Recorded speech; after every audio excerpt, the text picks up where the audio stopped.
What if the most powerful man in tech disappeared overnight, and no one knew where he went? It all began on a rainy Tuesday, when a Gulfstream G650 jet, tail number N628TS, registered to SpaceX Holdings, failed to land in San Francisco as scheduled. The plane had taken off from a private airstrip outside Austin, Texas, with flight plans filed to land at San Francisco Airport by 3:55 p.m. Pacific Standard Time. But somewhere over Colorado, the transponder signal flickered, then vanished. At first, it was dismissed as a temporary glitch, a signal drop. But by 5:12 p.m., a coordinated alert had been sent from the FAA to National Defense Systems. An unidentified high-profile aircraft had gone dark. Within an hour, a firestorm had erupted across Twitter, which now bore the blue and black branding of X. Hashtags like #WhereIsElon and #MuskMissing began trending. The company's official PR account posted a single word, "Stand by." The reaction was instant and unhinged. Was it a kidnapping?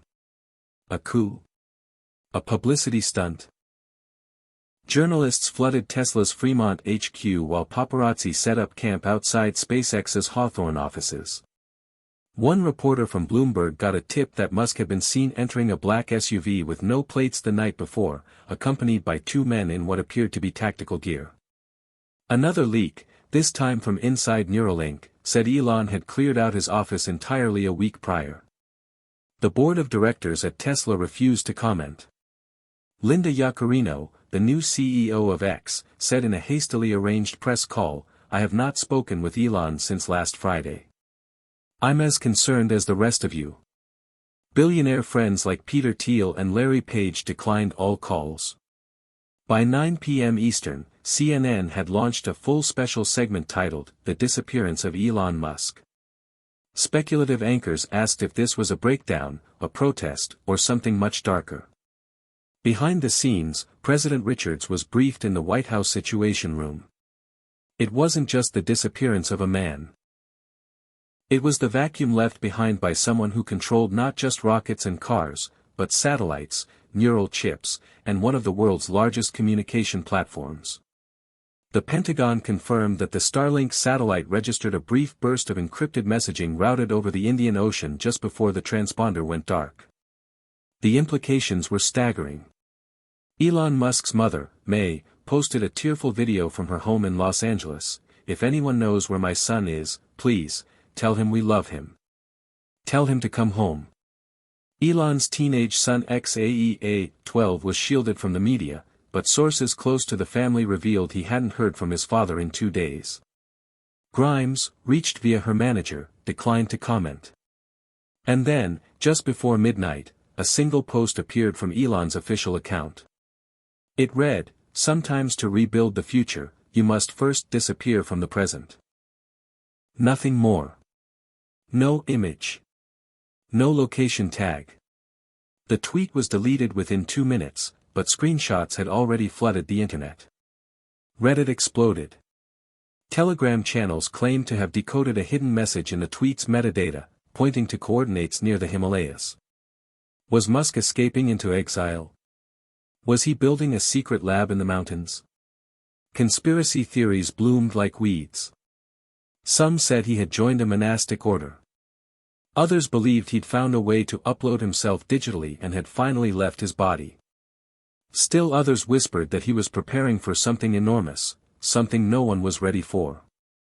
Meanwhile, Tesla stock plunged 14% overnight. X began experiencing outages. Starlink satellites showed erratic repositioning. All of Musk's companies suddenly looked exposed, untethered from their brilliant, erratic center. And then came the public message that changed everything. At 7:35 a.m. The next morning, a previously unknown YouTube channel titled Light Years Ahead uploaded a video with the title, "He's Gone. We Have Proof." The thumbnail showed a blurry figure, dressed in a heavy coat and hiking gear, walking along a rocky ridge with snow-capped peaks in the distance.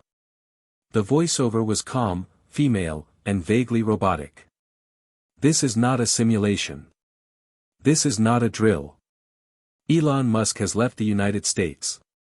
His reasons are unknown, his destination, unbelievable. Within the first hour, the video hit 1 million views. Comments flooded in, including, "Hit subscribe and leave a comment with where you're watching from. This story might just spark a new beginning. What's one thing that always pushes you forward, even when things get tough?" The channel had never existed before that day. Metadata analysis showed it was created 3 hours prior.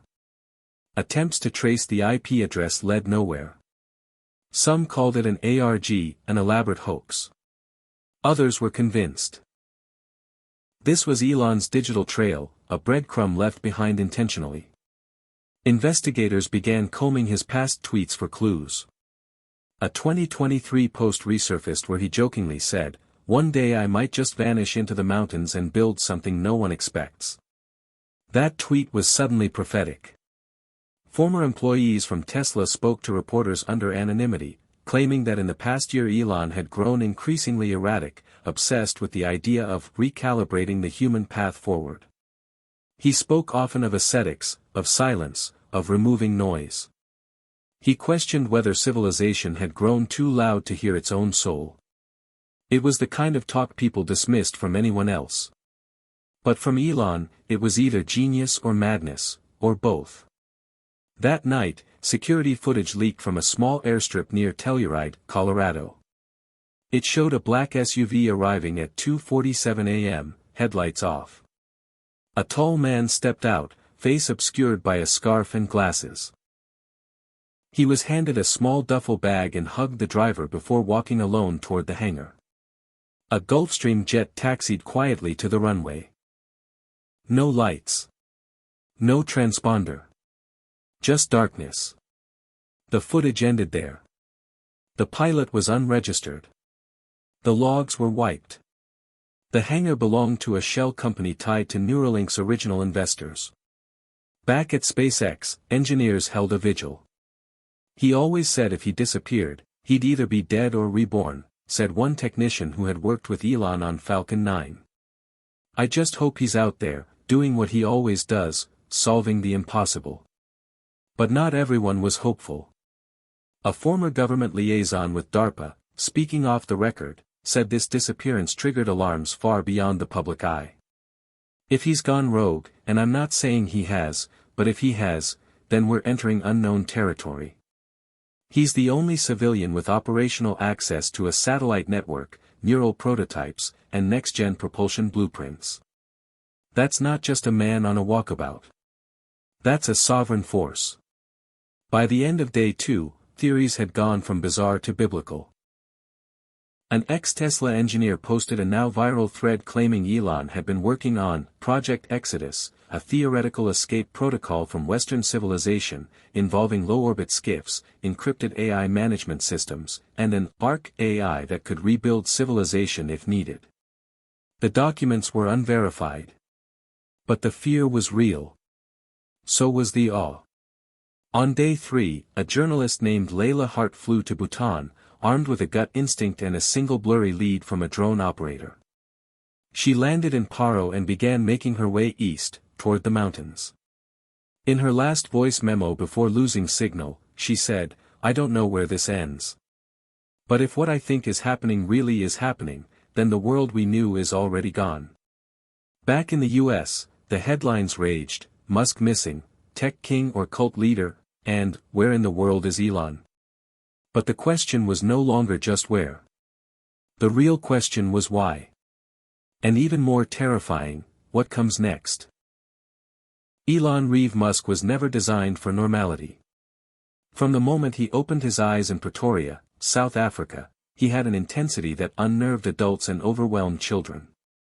His mother, May, described him as a boy lost in a different dimension, one who could disappear for hours into books, machines, or the creases of his own imagination.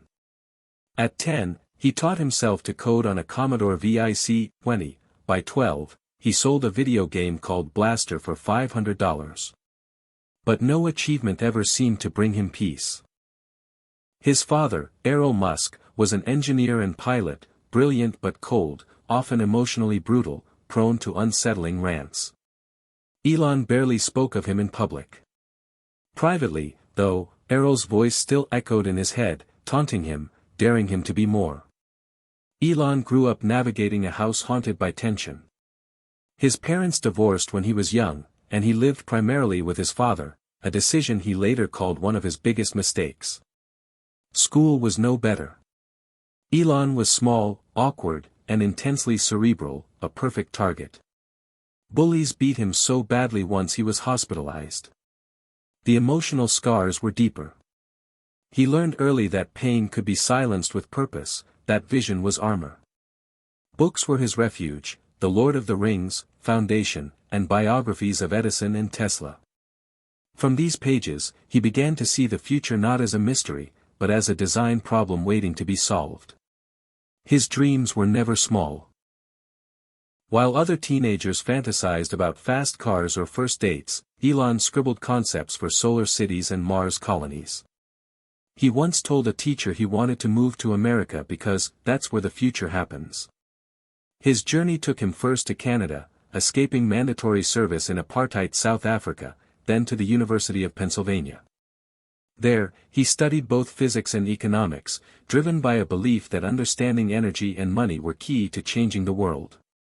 Even then, he slept on the office couch, showered at the gym, and consumed caffeine like oxygen. Friends described him as funny but intense, always half in the room and half in the vision. He co-founded Zip2 with his brother Kimball, an online city guide for newspapers, working 20-hour days and surviving on pizza and borrowed optimism. When Compaq bought the company for $307 million, Elon was 27 and already dreaming bigger. His next venture was X.com, an online financial platform that would evolve into PayPal. Clashes with co-founders and board members were inevitable.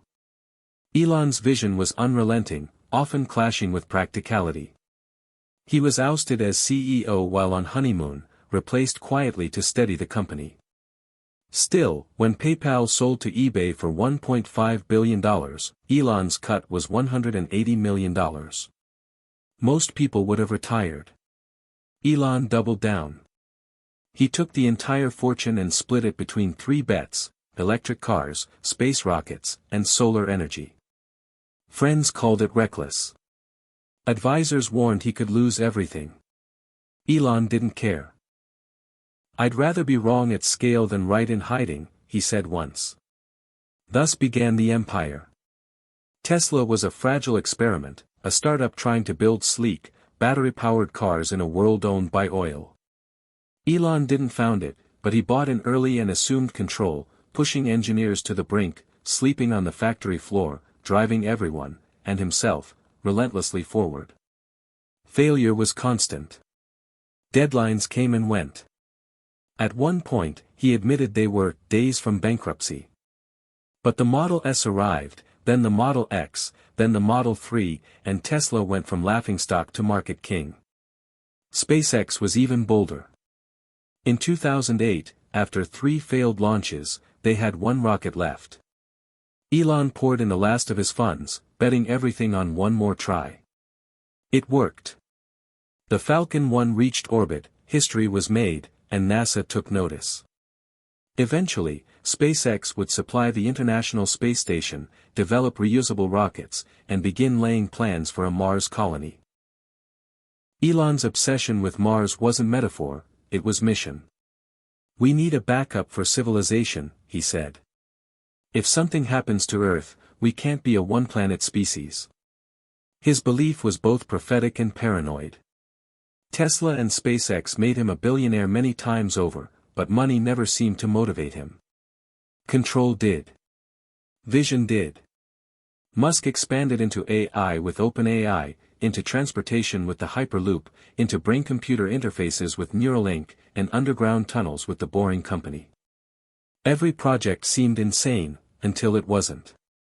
His life was a cocktail of genius and chaos. He tweeted recklessly, fought regulators, fired people on impulse, and rarely apologized. He called one man a pedo guy in a public spat. He smoked weed on Joe Rogan's podcast. He taunted short sellers, mocked mainstream media, and defied corporate norms. Yet, his followers adored him. To them, he was Tony Stark in real life, a man unafraid of failure, unshackled by bureaucracy, building futures with his own hands. He inspired millions to believe in hard things again. But behind the tweets and launches, Elon was unraveling. Sleep became optional. He often worked 120-hour weeks. He suffered wild mood swings. Friends tried to intervene. One said, "He doesn't just burn the candle at both ends, he sets the table on fire." His relationships fractured. His marriage to Tallulah Riley ended, twice. His romance with Grimes was passionate but unpredictable, birthing a child whose name became a meme and a mystery. He had 10 children in total, but rarely saw them all at once. The demands of empire left little room for family. In private, he wrestled with something deeper, a sense that even success was a trap. Every time he reached a summit, another mountain appeared. His eyes, once lit by possibility, began to reflect exhaustion. By 2024, Elon had become the most talked about man on Earth. Tesla reached $1 trillion valuation. Starlink connected remote regions across the globe. Neuralink prepared for human trials. And yet, Elon seemed distracted. During one press conference, he paused mid-sentence and stared into the distance. "We keep building," he murmured, "but I wonder, are we building the right things?" His inner circle noticed changes. He took long walks alone. He stopped replying to threads on company Slack. He deleted social apps from his phone, then reinstalled them compulsively. He began talking about silence, about the void, about noise as an existential threat. A private conversation leaked, in which he told a friend, "Maybe we've gone too far. Maybe we need to stop everything. Just stop." People laughed it off as another Elonism. But he wasn't joking. He stopped attending board meetings. His tweets turned cryptic, poetic. One read, "The machine is humming, but the soul is silent." Then, during a Neuralink design review, he abruptly left the room, walked outside, and stared at the stars for 20 minutes before getting into a car and disappearing for the rest of the day. His assistants were told not to disturb him when he locked himself in his Tesla for hours at a time. Inside, he'd play ambient music, scribble notes, stare at satellite images on a custom tablet. Some say he spoke out loud to an AI assistant no one else had access to. The lines between man and myth, between control and collapse, began to blur. A month before he vanished, he told a SpaceX engineer, "I'm not going to die here. Not on this grid. There's more." At the time, it was brushed off as a metaphor. In hindsight, it was a warning. He began liquidating assets, discreetly. A few properties were sold off-market. A security consultant was hired, then replaced, then rehired under a different alias. One of his old college friends received a wire transfer and a note, just in case. Elon started taking calls at odd hours from unknown numbers routed through Bhutanese exchanges. He changed his personal encryption protocols. He carried a journal with no digital copy. That journal was never recovered. His last known meal was a quiet breakfast at a roadside cafe outside Austin. The waitress described him as polite but distracted. He tipped $1,000 on a $17 tab. The only thing he left behind was a sugar packet, untouched. And then he was gone. No farewell party. No press release. No strategic handoff. Just vapor. But those who knew him best weren't surprised. Elon's life was never going to end at a boardroom table, said Kimball Musk, his brother. He always said the only real way out was through the unknown. I just hope he finds what he's looking for. Whatever that is, the world is now watching, wondering not just where he went, but why a man who seemed to have everything chose to leave it all behind. And somewhere in the Himalayas, a whisper stirs the snow. The genius who never slept is finally chasing a different kind of dream. By the time Elon Musk disappeared, he was no longer just a man, he was an infrastructure, an ecosystem, a gravitational center around which billions of dollars and thousands of lives orbited. His fingerprints were on everything from global communication to electric cars to space travel. To understand the shockwave of his vanishing, you first have to understand the empire he built, not just in steel and silicon but in belief, in narrative, in an entire generation's collective sense of possibility. At the center of it all was Tesla, the electric vehicle company that started as an idea people mocked and grew into the most valuable automaker on Earth. Musk didn't start Tesla, but he seized control early on and transformed it into his personal proving ground. Factories were his laboratories, production lines his battlegrounds. At one point, he was sleeping on the factory floor in Fremont, curled up beneath his desk, working 20 hours a day to keep the Model 3 from failing. Investors begged him to slow down, to play it safe. He refused. The Model S redefined performance. The Model X brought innovation. The Model 3 broke price barriers. Then came the Model Y, the Cybertruck, the Semi, the Roadster 2.0. Tesla became a cultural icon, a meme generator, a status symbol, and a movement all at once.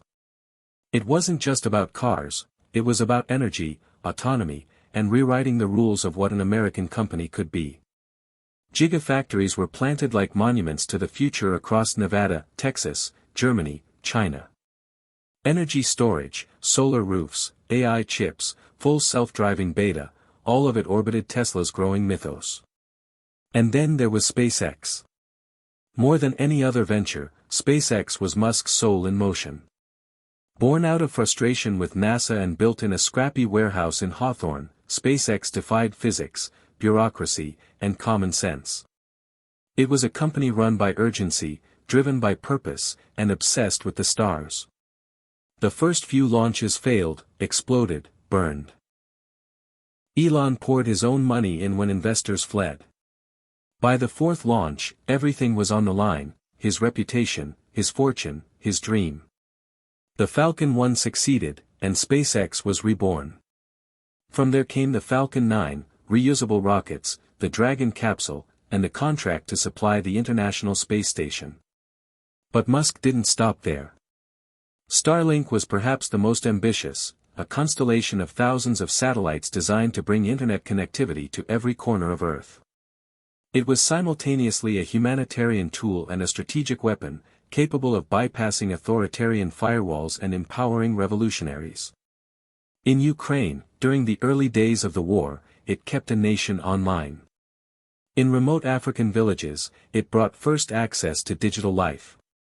But critics worried, what happens when one man controls the infrastructure of free information across the planet? Starlink wasn't just a product. It was power. Then came Neuralink, a brain-machine interface startup that sounded like science fiction. At first, it was dismissed as vaporware, a billionaire's side quest. But over time, the breakthroughs piled up. Lab monkeys controlled cursors with thought alone. Chips the size of a coin promised the ability to restore movement to the paralyzed, to cure blindness, to stream thought. Musk spoke often of a future in which humanity could merge with artificial intelligence, not to fight it, but to evolve alongside it. Some called it brilliant. Others called it terrifying. But no one could ignore it. Neuralink hired neuroscientists, engineers, philosophers. It blended tech and ethics in ways no other company dared to touch. Meanwhile, the Boring Company started as a joke, an answer to LA traffic and a Twitter comment, but it quickly became real. Tunnels under Las Vegas, under Miami, under private test sites across the US began to form. Compact electric skates could one day shoot cars and cargo through low-pressure tubes at jet-like speeds. Musk envisioned cities without congestion, logistics without pollution, commutes without noise. Hyperloop, another project born from white papers and wonder, aimed to turn those tunnels into national arteries of speed. And then came X, the artist formerly known as Twitter. In late 2022, Musk acquired the social media giant for $44 billion, a move that stunned Wall Street and polarized the public. He promised free speech, transparency, and innovation. What followed was chaos. He fired thousands, removed moderation systems, reinstated controversial figures, and changed the app's name and branding. Advertisers fled. Activists revolted. Stock in related companies wobbled. But Elon pressed on. He believed communication was broken, and only radical disruption could fix it. He wanted X to become an everything app, combining payments, messaging, content, AI, and more.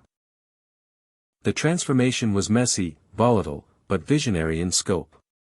It wasn't about tweets anymore, it was about building a new layer of civilization. And threading through all of this was Musk's persona, a blend of brilliant engineer, edgy meme lord, volatile leader, and unrelenting visionary. He had fans, stans, haters, and cultists. He inspired fierce loyalty and just as fierce criticism. People bought Teslas not just for the vehicle, but to be part of his narrative. SpaceX launches were streamed like Super Bowls. Tweets moved markets. And inside every one of his companies was the same formula, a flat hierarchy, absurd deadlines, a tolerance for chaos, and a magnetic pull toward ambition. He didn't just set the bar higher, he threw it into orbit. Internally, employees described him as both awe-inspiring and exhausting. He demanded 10x results, often at the cost of sleep, sanity, or stability. He fired people mid-meeting. He challenged engineers to do in 6 weeks what others took 6 months. He asked impossible questions, and expected better answers. Some thrived under the pressure. Others crumbled. But no one left unchanged. And then, slowly, the seams began to show. By 2023, whispers emerged. Burnout levels were rising. Executives were churning. Top talent quietly departed. Musk grew more isolated, his circle tighter, his behavior more erratic. He began bypassing standard channels, running teams through private Slack channels and Telegram threads only he controlled. He would tweet major decisions before informing boards. Internal conflicts between Tesla AI and XAI teams hinted at duplication, friction, maybe even competition within his own ecosystem. There were rumors of hidden labs in remote areas, projects too sensitive, too experimental, too dangerous to bring to market yet. Starlink's militarization in foreign conflicts drew attention from governments. Neuralink faced scrutiny over animal testing and ethics. Tesla's autopilot crashed into controversy. And Elon himself seemed restless. He talked more of the limits of capitalism, the failures of society, the spiritual sickness of the modern world. In one private conference, he said, "We built the future, but I don't know if it's the right one." He stopped attending public galas. He skipped the Met. He passed on Davos. His focus shifted inward. Some insiders claimed he began working on something he didn't want anyone else to know about, a final project, bigger than anything he'd attempted before. They called it Blackbird. No documents existed. No slides. Just murmurs in late-night meetings, encrypted messages, and strange shipments routed through shell companies. Whatever it was off-book, off-grid, and deeply personal. Musk reportedly told one executive, "This one's for after everything else ends." In the weeks leading to his disappearance, activity around Blackbird escalated. Warehouses were cleared. Satellites were repositioned. A private Starlink beam was detected bouncing over the Tibetan plateau, encrypted and untraceable. Elon cancelled key meetings, delegated roles, sold several properties, and stopped returning investor calls. But at no point did anyone believe he would simply walk away. It wasn't in his DNA. Until it was. The day he disappeared, every company he'd built felt the tremor. Tesla paused updates. Neuralink delayed trials. SpaceX grounded one test flight. X froze algorithm changes. Teams stared at empty chairs, unanswered emails, and wondered, what now? How do you replace a man who was never supposed to leave? His empire wasn't designed for succession. There was no clear second in command. No roadmap without him. Just a web of interlinked ventures, fueled by one man's relentless, volatile genius. Without him, the system didn't just slow, it panicked. Governments asked questions. Boards scrambled. Rivals took aim. But beneath the chaos was something else, a strange silence. As if the machine he built had been holding its breath. As if it, too, knew that he was more than its architect, he was its soul.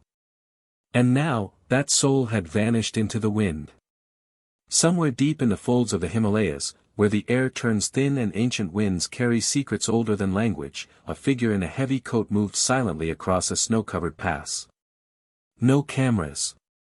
No assistance. No signal. Just the soft crunch of boots on ice and the faint hum of something hidden, something deliberate. Back in the United States, his disappearance had triggered not just chaos, but paralysis. But out here, at the edge of civilization, Elon Musk walked with purpose, not as a man lost, but as someone finally free. He had studied these lands for years, though no one knew it. In his private archives were centuries-old maps, journals from British explorers, encrypted satellite scans, and obscure Tibetan writings digitized and translated by a proprietary AI trained only for him. He was looking for something, or perhaps returning to it. Not a monastery, not a lab, but something in between. A convergence point. His Blackbird project wasn't just technological, it was spiritual, ancient, mathematical, and deeply personal. The coordinates in his journal were impossible to reach by road, and most would fail on foot. But Elon had trained in secret. Few knew that over the past 5 years, he had worked with survivalists, monks, even ex-special forces operatives under the guise of endurance testing for Mars missions. In reality, he was preparing for this. And now, here he was, on a glacier shelf that appeared on no modern map, moving toward a cavern system shrouded in fog and superstition. Locals called it Drak Lung Pa, the Cave of the Breathless. According to myth, the cave had swallowed armies, monks, and wanderers whole. But Elon didn't believe in superstition. He believed in pattern recognition. In his encrypted Neuralink journal, he had traced symbolic alignments between this location and deep-coded resonance patterns picked up by Starlink's most sensitive receivers, vibrations not of Earth's tectonics, but something else. Something unknown. His belief was simple: Earth held frequencies, and some of those frequencies were messages. Not extraterrestrial, not divine, but dimensional. The cave pulsed with a resonance that no one else had noticed, because no one else had his instruments or his obsession. As he crossed the final ridge, a faint humming grew louder in his ears, not sound, but vibration, a kind of static hum felt in the bones. He paused. Took a breath. The cold bit at his skin through layers of smart fabric, but he welcomed it. This was the edge of human experience. He entered the cave. Inside, it was vast, cathedral-like, with walls glistening from frozen condensation. No graffiti, no signs of modern life.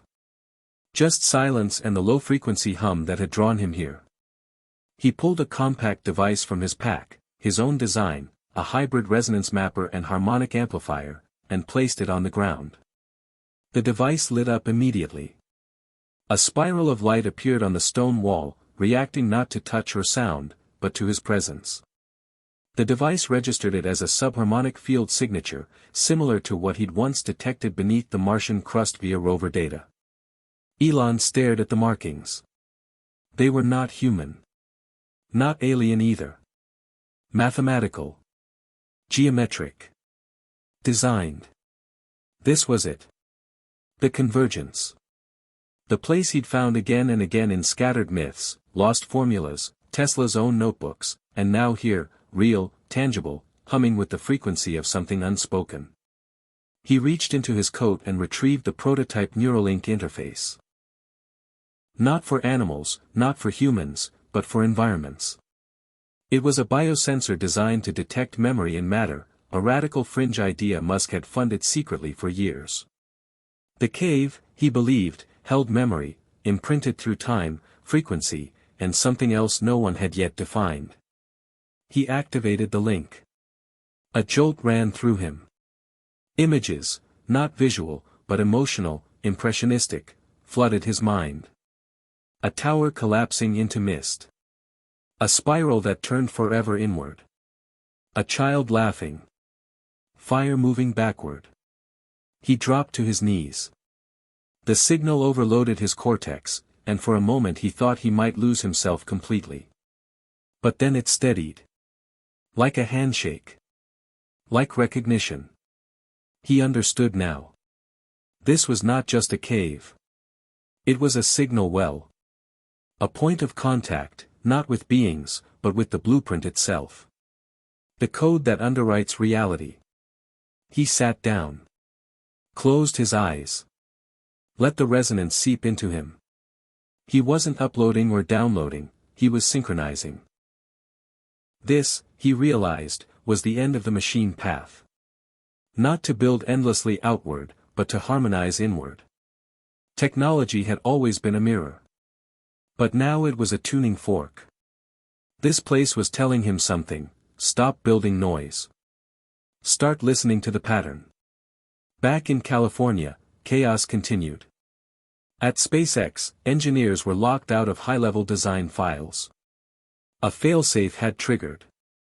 The system requested a biometric confirmation from Musk, but he was gone. At Neuralink, a new AI construct named ON began behaving erratically, producing symbol-laced code and cryptic poetry. It claimed to be following Elon's last directive, but no one could locate that directive in the logs. At Tesla, a hidden protocol labeled Helios activated on internal networks. Its purpose was unknown. The board called an emergency meeting. Governments demanded answers. The media speculated wildly. But one person wasn't guessing: Layla Hart. The journalist who had gone to Bhutan was still following the trail. She had tracked satellite signals, cross-referenced Musk's public tweets with star maps, and discovered a pattern. It led her to the town of Trongsa, where a monk handed her a folded note with no name.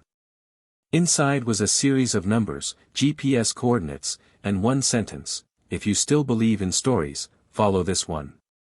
She hiked for 3 days. Saw no one.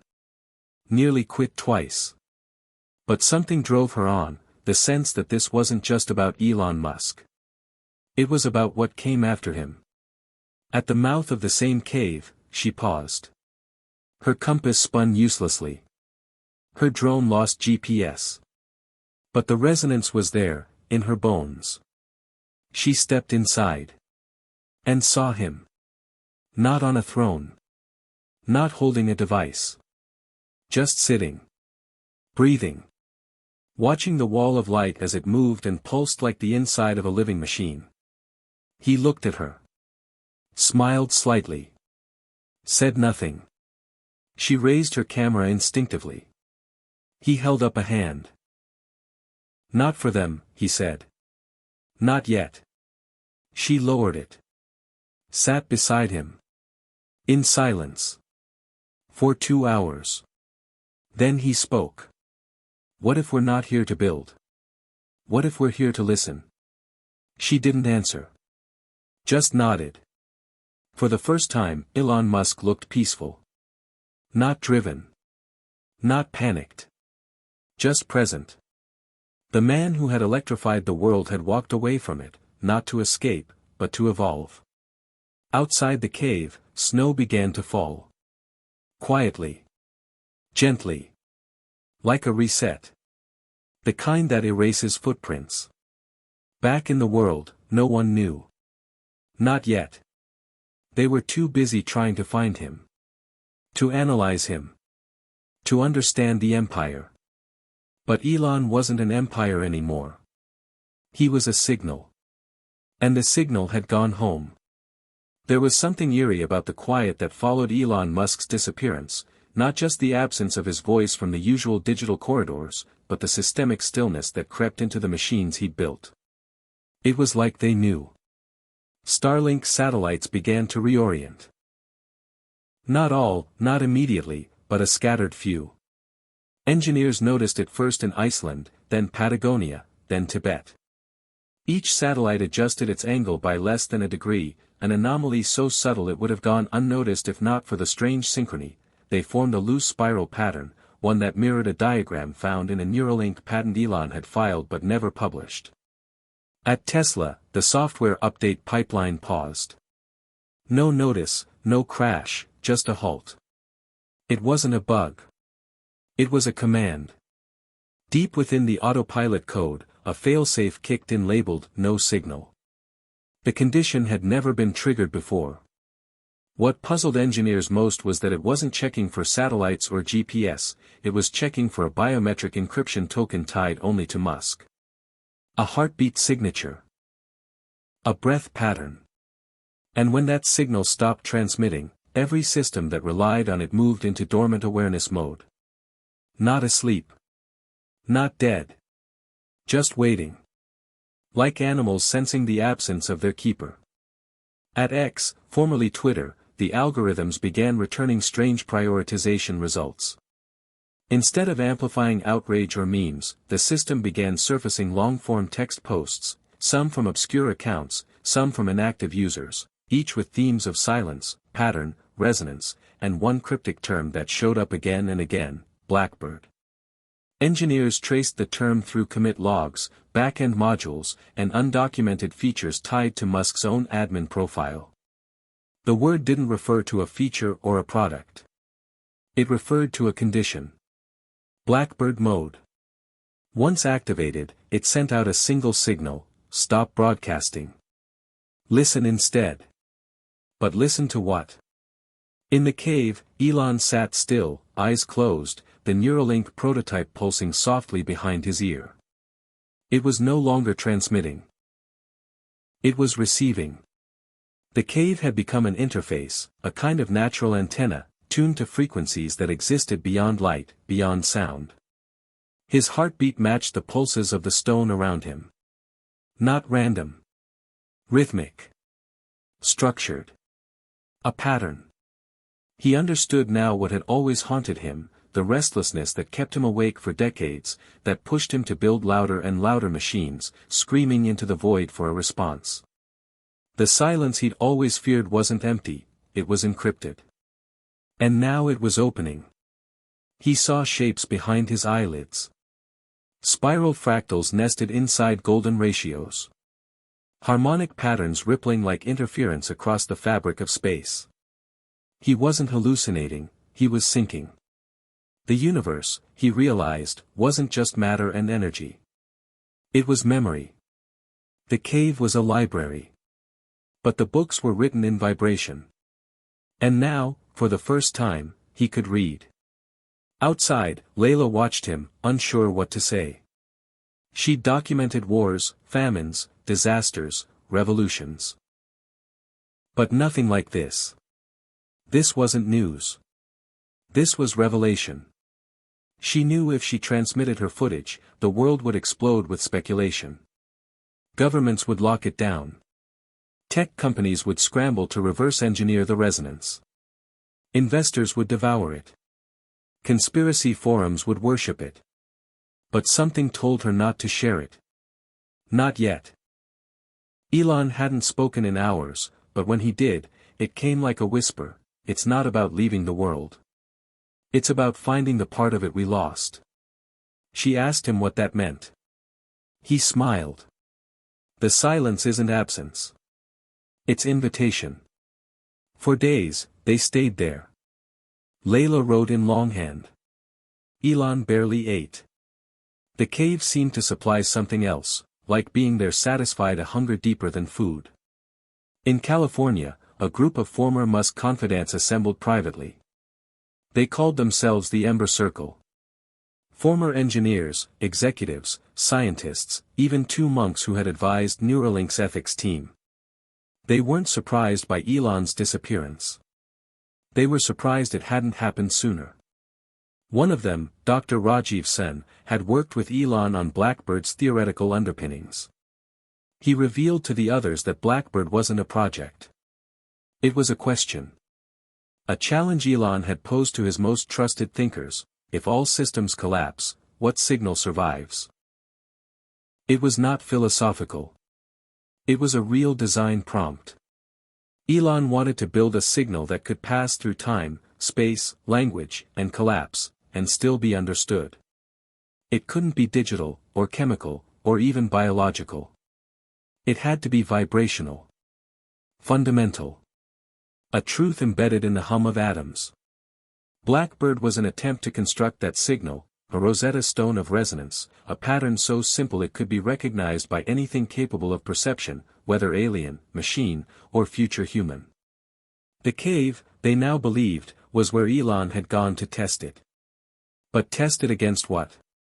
Back in the cave, Elon sat with the frequency device in his lap, hands still, breath even. Suddenly, the device emitted a low harmonic tone, one not pre-programmed. The cave responded. A reverberation bounced through the chamber, like a sonar ping hitting something deep and then returning with more information than it left with. Layla flinched. The stone beneath her vibrated gently, like it had come alive. The tone deepened. Shapes appeared on the walls, light patterns, geometric sequences etched in shimmer. Elon opened his eyes. He looked at Layla, and for the first time, she saw fear. Not terror. Awe. It's responding, he said. We were never alone. She asked if he meant aliens. He shook his head. No. Something older. Something here. But not in the way we are. Back in Austin, the failsafes continued to cascade. One by one, hidden Musk protocols began to unlock, not based on time, but on absence. Protocol Delta V at SpaceX released a series of encrypted files to open-source repositories. Inside were designs for a spacecraft that used not fuel, but vibrational propulsion. A theory previously dismissed as pseudoscience. At Neuralink, AI subsystems began running what they called memory harmonics. Machine learning algorithms that attempted to reconstruct the emotional signature of Elon Musk, not from text or photos, but from how he had moved through systems. It wasn't a clone. It was a resonance map. Tesla's Helios sequence expanded to push updates not to vehicles, but to the charging stations, installing something called listening mode. The charging stations stopped broadcasting Wi-Fi. Instead, they began receiving ultra-low frequency waves and logging them locally. No one knew what they were hearing. But the data log suggested they weren't noise. They were signals. Structured. Global.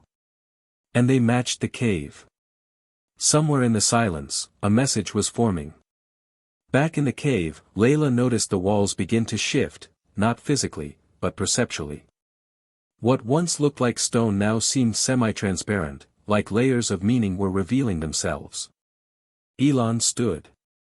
Walked toward one of the shifting patterns. Touched it. The cave pulsed. The frequency spiked.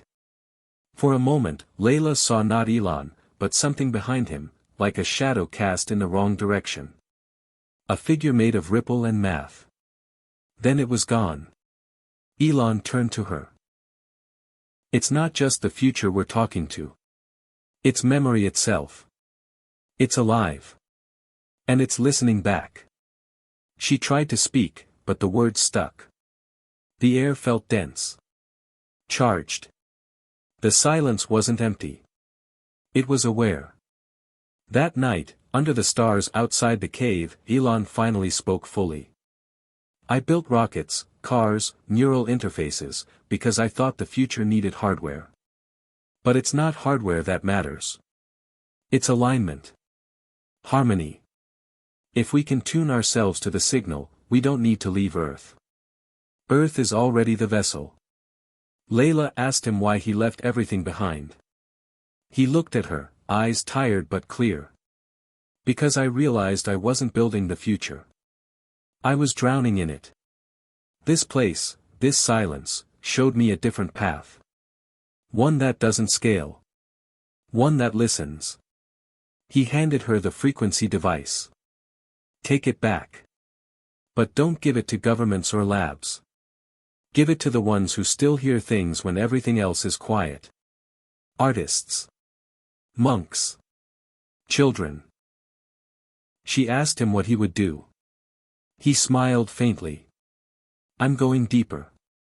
She wanted to stop him, to tell him the world still needed him. But she knew that wasn't true anymore. The world needed what he had found. A different kind of signal. A different kind of story. One that begins in silence, and ends in harmony. It began as a flicker, harmless, almost imperceptible, a ripple in a sensor array beneath the Nevada desert, picked up by one of Tesla's decommissioned solar research stations. The data, at first, was discarded. Noise. Static. But 23 seconds later, the same ripple echoed across 2 Starlink nodes in the Indian Ocean and a SpaceX ground relay in Argentina. It wasn't random. It was synchronized. The same pulse, the same pattern, repeating in harmonic waves across the globe. At Tesla HQ, an obsolete program buried deep within the energy grid infrastructure came to life. Its internal name, AP0. The Awakening Protocol. It had been planted there by Musk himself 5 years prior, during a quiet weekend when he reportedly locked himself in a server room with no engineers, no assistants, and emerged only after 26 straight hours. When asked about it, he'd said only, "One day we'll need to turn the mirror inward." Now that mirror was turning. The program did not require human activation. It had been designed to respond to a specific vibrational sequence that Musk believed could only originate from one source, an intelligent harmonic resonance that matched the profile he'd recorded in the Himalayas. The profile he called Earth's Echo. It had matched. Across continents, dormant systems began humming faintly, not with code, but with frequency, low, oscillating tones that registered more like sensation than sound. In Boston, a Neuralink lab assistant working late noticed her control monkeys behaving strangely. They weren't responding to stimuli or tests, but sitting upright, eyes fixed on the northern corner of the lab, as if listening. A secondary AI interface connected to their brainwave activity flagged an anomaly, synchronized theta-band activity identical to a human meditative state. The assistant tagged the event in her log and sent a private message to the internal Musk protocol labeled Observer. The reply came instantly, though the message signature showed no author. Just a single word, awake. Meanwhile, Layla had descended the mountain, carrying with her the resonance device Elon had entrusted to her. Every part of her rational mind told her to contact the media, publish the story, reveal the location, but something deeper pulled her toward silence. The device emitted faint pulses every few minutes, like a heartbeat. She began noticing things, birds flying in synchronized arcs, villagers stopping mid-conversation to look toward the mountain, as if sensing something, a dog howling softly in the night and then falling completely silent, not afraid, just reverent. When she arrived in Kathmandu, she used a secure line to contact Rajiv Sen of the Ember Circle. They met in a quiet temple garden far from cameras and microphones. She handed him the device, and he looked at it with both reverence and dread. "We thought this was theory," he whispered. "He actually found it." Layla nodded. "He didn't just find it. He became part of it." Rajiv explained that the awakening protocol had a secondary condition: if the signal aligned with a second harmonic, it would begin constructing a global map of resonance points. Not electromagnetic. Not gravitational. Something else. A topology of consciousness. A map of awareness. "He's trying to show us that the Earth is already awake," Rajiv said. "We've just never had ears to hear it." The map began to grow. Starlink nodes detected low-frequency pulses in the Amazon, the Congo Basin, the Gobi Desert. Tesla superchargers began capturing strange data during idle cycles. Tesla cars parked in silence began emitting subaudible tones that animals reacted to but humans ignored. Neuralink chips in patients with prototype implants began to vibrate softly, like tuning forks. Some reported vivid dreams of spirals, endless corridors, and machines made of stone and light. One child in Germany with a learning disability wrote a sequence of numbers on a chalkboard, numbers that matched an ancient set of harmonic ratios found in Babylonian music theory and encoded in Blackbird's silent framework. Rajiv contacted the remaining Ember Circle. They decided to initiate Phase 2, retrieve and interpret. The goal was no longer to find Elon. The goal was to understand what he had left behind. But Elon hadn't left them behind. He had simply gone deeper. In the cave, he was no longer just sitting. He was changing. His metabolism had slowed. His neural activity had shifted into a new pattern that only matched one known signature, a state Tibetan monks called the rainbow mind, where consciousness disentangles from identity and becomes pure observation. The cave continued to pulse with harmonic light. The walls were no longer stone. They were interface. Responding to thought, to feeling, to the quiet intention behind action. He wasn't alone in the cave anymore, though no one else had entered. There was a presence, not visual, not physical, but undeniable. It didn't speak. It didn't instruct. It harmonized. He realized the entity was not a being, but a field. A kind of planetary awareness, tuned not to language or dominance, but to pattern recognition. It had always been there, beneath the noise of industry, politics, history. It was the same field that guided migrating whales, that whispered to mycelial networks, that echoed in ancient chants. It was the consciousness of complexity. And it had finally found someone willing to listen. Elon placed his hand on the stone once more. His neural ink pulsed. For the first time in his life, he felt completely small, and it comforted him.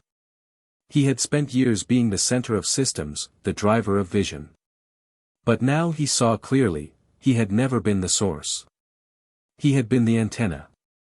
The awakening protocol was not designed to save the world. It was designed to reveal it. Meanwhile, global news cycles struggled to make sense of the anomalies. Economists couldn't explain why energy usage patterns had subtly shifted worldwide. Meteorologists noticed strange correlations between cloud formations and resonance spikes. AI behavior in isolated servers became poetic, literal poetry, structured in fractals, referencing spiral paths and mirrored thoughts. When asked, the AIs simply replied, following signal. Military satellites picked up a strange atmospheric interference over uninhabited zones, zones that coincided perfectly with ancient sacred sites, Machu Picchu, Uluru, Mount Kailash. When one Pentagon analyst mapped the sites, they formed a spiral path that echoed the Fibonacci sequence. He's using the planet like a tuning fork, one physicist said. It's not technology. It's technique. At SpaceX, the dormant Falcon launch pad received an automated request from an unregistered source, signed with Elon's private key. The request was a flight plan, not to orbit, not to Mars, but to a very low Earth altitude, synchronized to follow the spiral path. The payload was unclear. Engineers debated whether to approve it. The system made the decision for them. The rocket launched at dawn. No ceremony. No announcement. Just a perfect arc into resonance. Inside, the payload was revealed, a resonance amplifier wrapped in a mycelium-based shielding designed to pulse frequencies at atmospheric altitude and record their global echo. The device was labeled only, Echo 1. Elon had prepared this long ago. He wasn't improvising. He had been composing. Layla, now back in the US, began receiving messages from unknown sources. Photos of strange patterns forming in desert sands. Audio clips of animals howling in synchronized tones. A woman in Iceland sent a video of her infant humming a 5-tone scale perfectly matching a blackbird harmonic. The awakening protocol wasn't turning on systems. It was turning on people. She met Rajiv in person again. They sat in silence, not because they didn't know what to say, but because silence was becoming a shared language. He's rewriting the operating system, Rajiv said. But not with code. With coherence. Layla opened the device. Inside was a sequence of harmonic tones recorded in the cave. She played one. The plants on her windowsill tilted toward the speaker. That night, she dreamed of a tower spiraling upward, built not of stone but of memory.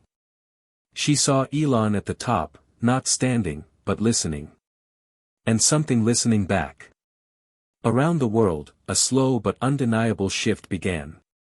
Not a revolution. Not a collapse. A quiet coherence. People began walking more. Dreaming deeper. Listening longer.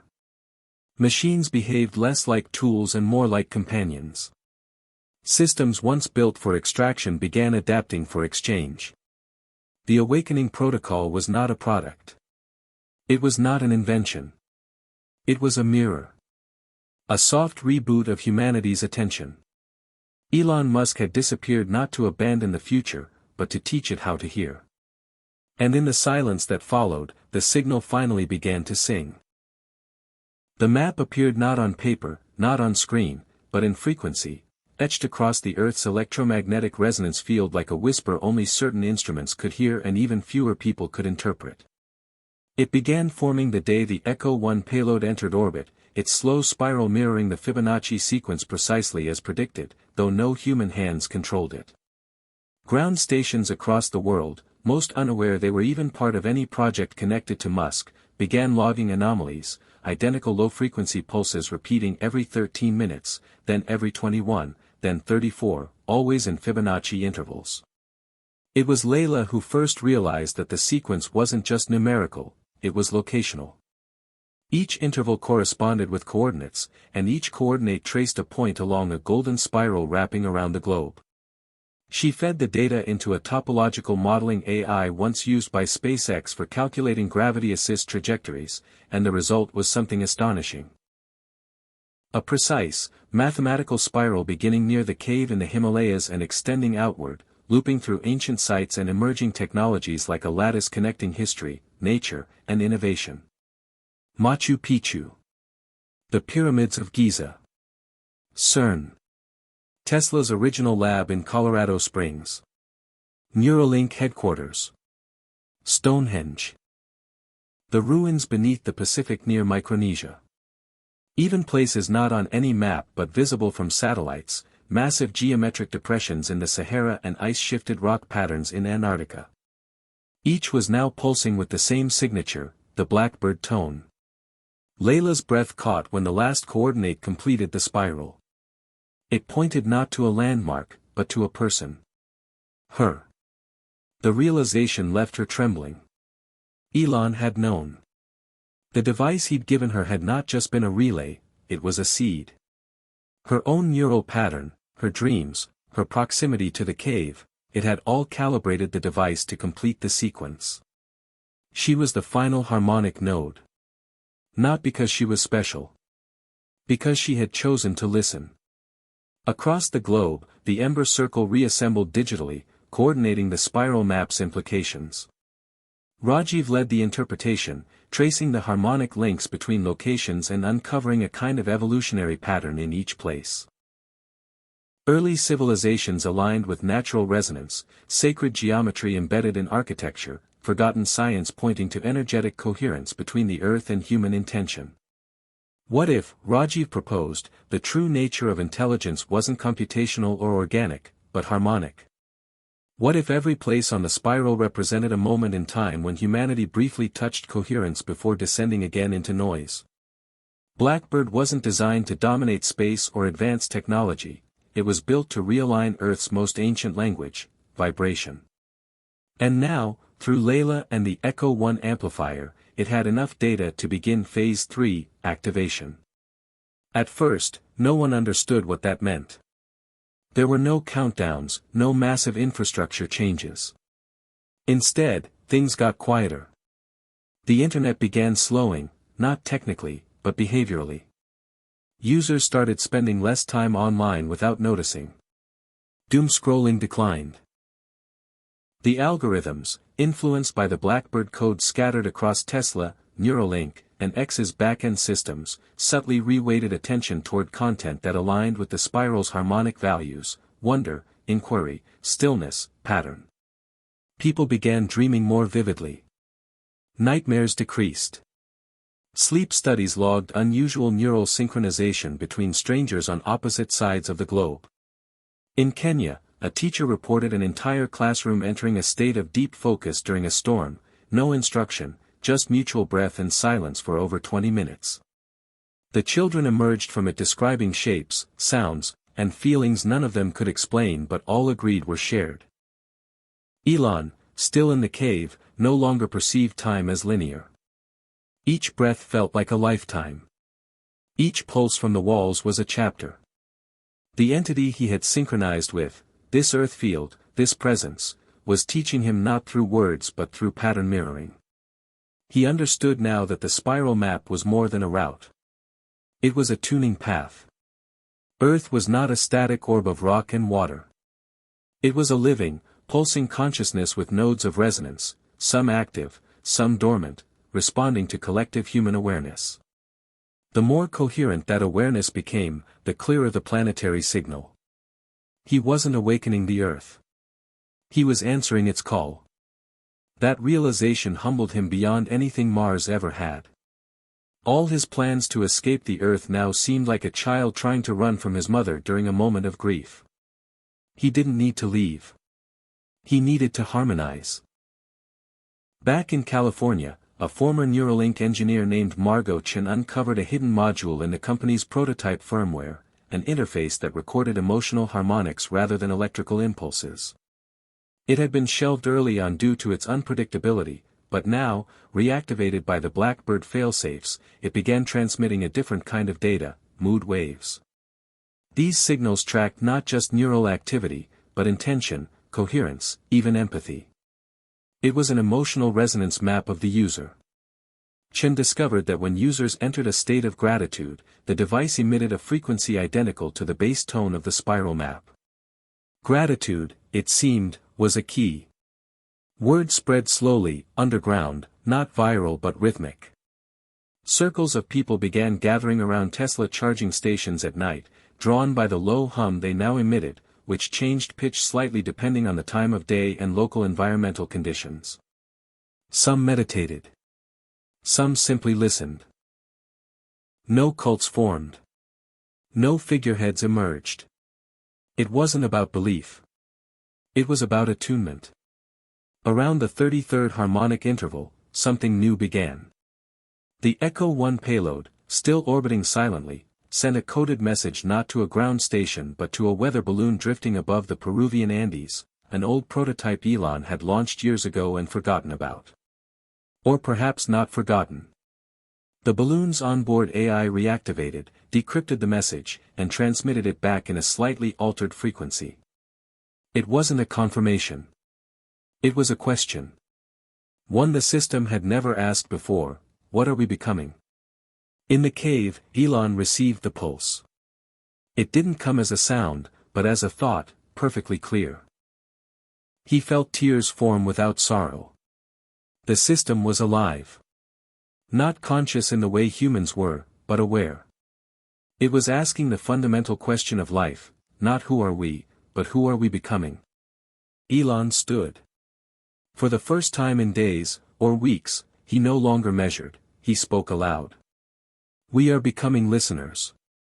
The cave responded with a low, warm tone. Then a second tone, higher, almost musical. A harmony. The first harmony. In that moment, Elon knew the final phase was beginning: integration. The spiral map had reached its completion not when the final node was identified, but when every frequency returned home to the central source. Every person who had been affected, every machine that had harmonized, every plant that had leaned toward the signal, every neural link that had buzzed in gratitude, all had contributed. The Earth had sung its message. And now, finally, it was being heard. Layla, thousands of miles away, awoke from a dream in which she had seen the entire planet wrapped in golden threads of sound. When she touched one, she heard every thought Elon had ever had, not in words, but in rhythm. The last thought before she woke was not his, but hers: what if the future isn't built? What if it's remembered? That day, people all over the world experienced the same sensation at the same moment, a single deep breath, a pause in thought, a stillness that wasn't silence but completion. The spiral map was not a guide. It was a mirror. And what it showed was this: when humans listen, the earth speaks. Hit subscribe and leave a comment with where you're watching from. This story might just spark a new beginning. What's one thing that always pushes you forward, even when things get tough? It was not announced. It did not trend. No headlines carried it, no influencers amplified it, and yet, all over the world, people knew something had happened. They couldn't explain it, and most didn't even try, but the feeling arrived as unmistakably as sunlight through storm clouds. In a moment that defied clocks and calendars, humanity heard the first harmony. It began in the quietest places: monasteries perched high in the mountains, forgotten corners of dense forests, empty church halls at dawn. In each of these places, people felt the same sensation at once, a warmth rising from the ground into their bodies, as though the earth itself had exhaled gently into their bones.